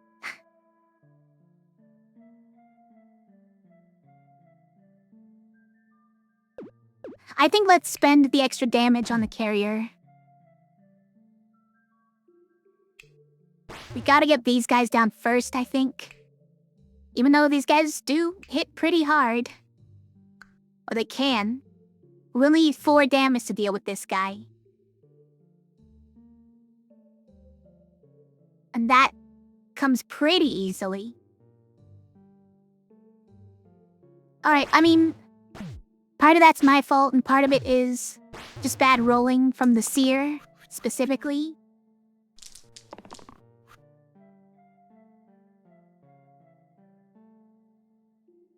Cat has returned. Hello, cat.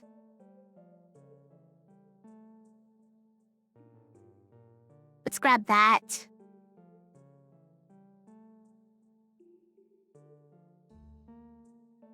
I think this is not especially helpful. We need the 2 range damage and we can take out a sniper. Oh my god, cat. Chewing on the headphone cable again. It's not allowed. Is recoiling in an aggressive way, like he's about to counterattack. Recoils aggressively. Tact, yes. It is cat. It's a naughty cat.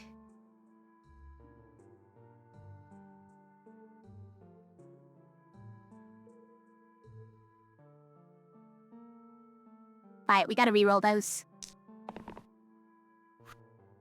Well, unfortunate rolls. Because this one can't kill that guy. And he's gonna regen back to full. But we can do that. I don't know if that's good. We can do that. We can not save anybody, you guys. It's pretty rough. What are these awful rolls? I don't know what to say. Why is everybody dying? Like, seriously. You rolled your left side. You rolled your left side. And you guys happen to target my highest health guys?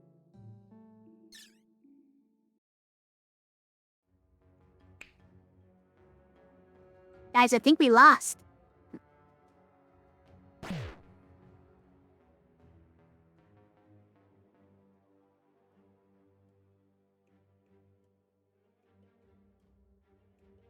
Think we lost because our rolls were bad and... honestly, monster regen. And our left side got destroyed. But mostly our rolls were bad. Wait, Forsaken got poisoned anyways? Why did Forsaken get poisoned anyways? I hate it. I wish I could use the Sight now. Because I would love to resurrect them preemptively.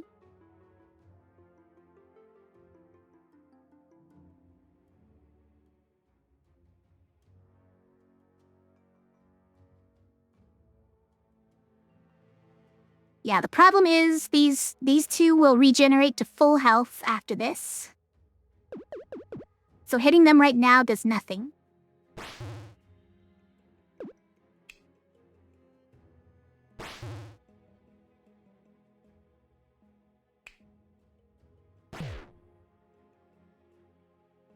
And all we can do is use this next turn, right? But seeing our rolls so far, that's never gonna happen. We're never gonna actually roll what we need.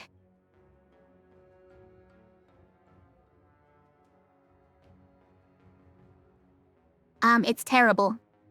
It's awful. I should have just used the sinew to kill the guy first round. I should have just done it. 'Cause now he's dead anyways. Okay.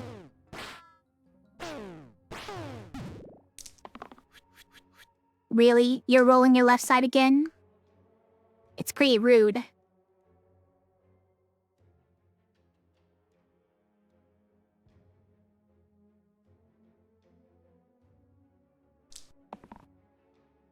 He's at the rolls, guys. Alright. That's it then. Like, we couldn't roll anything in the end. All of my rolls were terrible. What? How can they all be terrible? Every roll. Okay, well, you know, sometimes that's this game. You just roll absolutely horrible repeatedly, and then you lose. 'Cause you don't hedge your bets well enough. And that is me. That is what I did. Alright, we're gonna save some mana for next turn. And then lose the game. Okay, fine. 14 out of 20.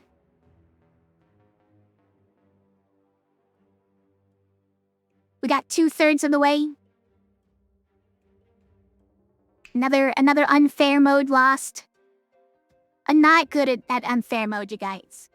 Unfair classic. I've not won it very often. So this isn't a surprise or anything.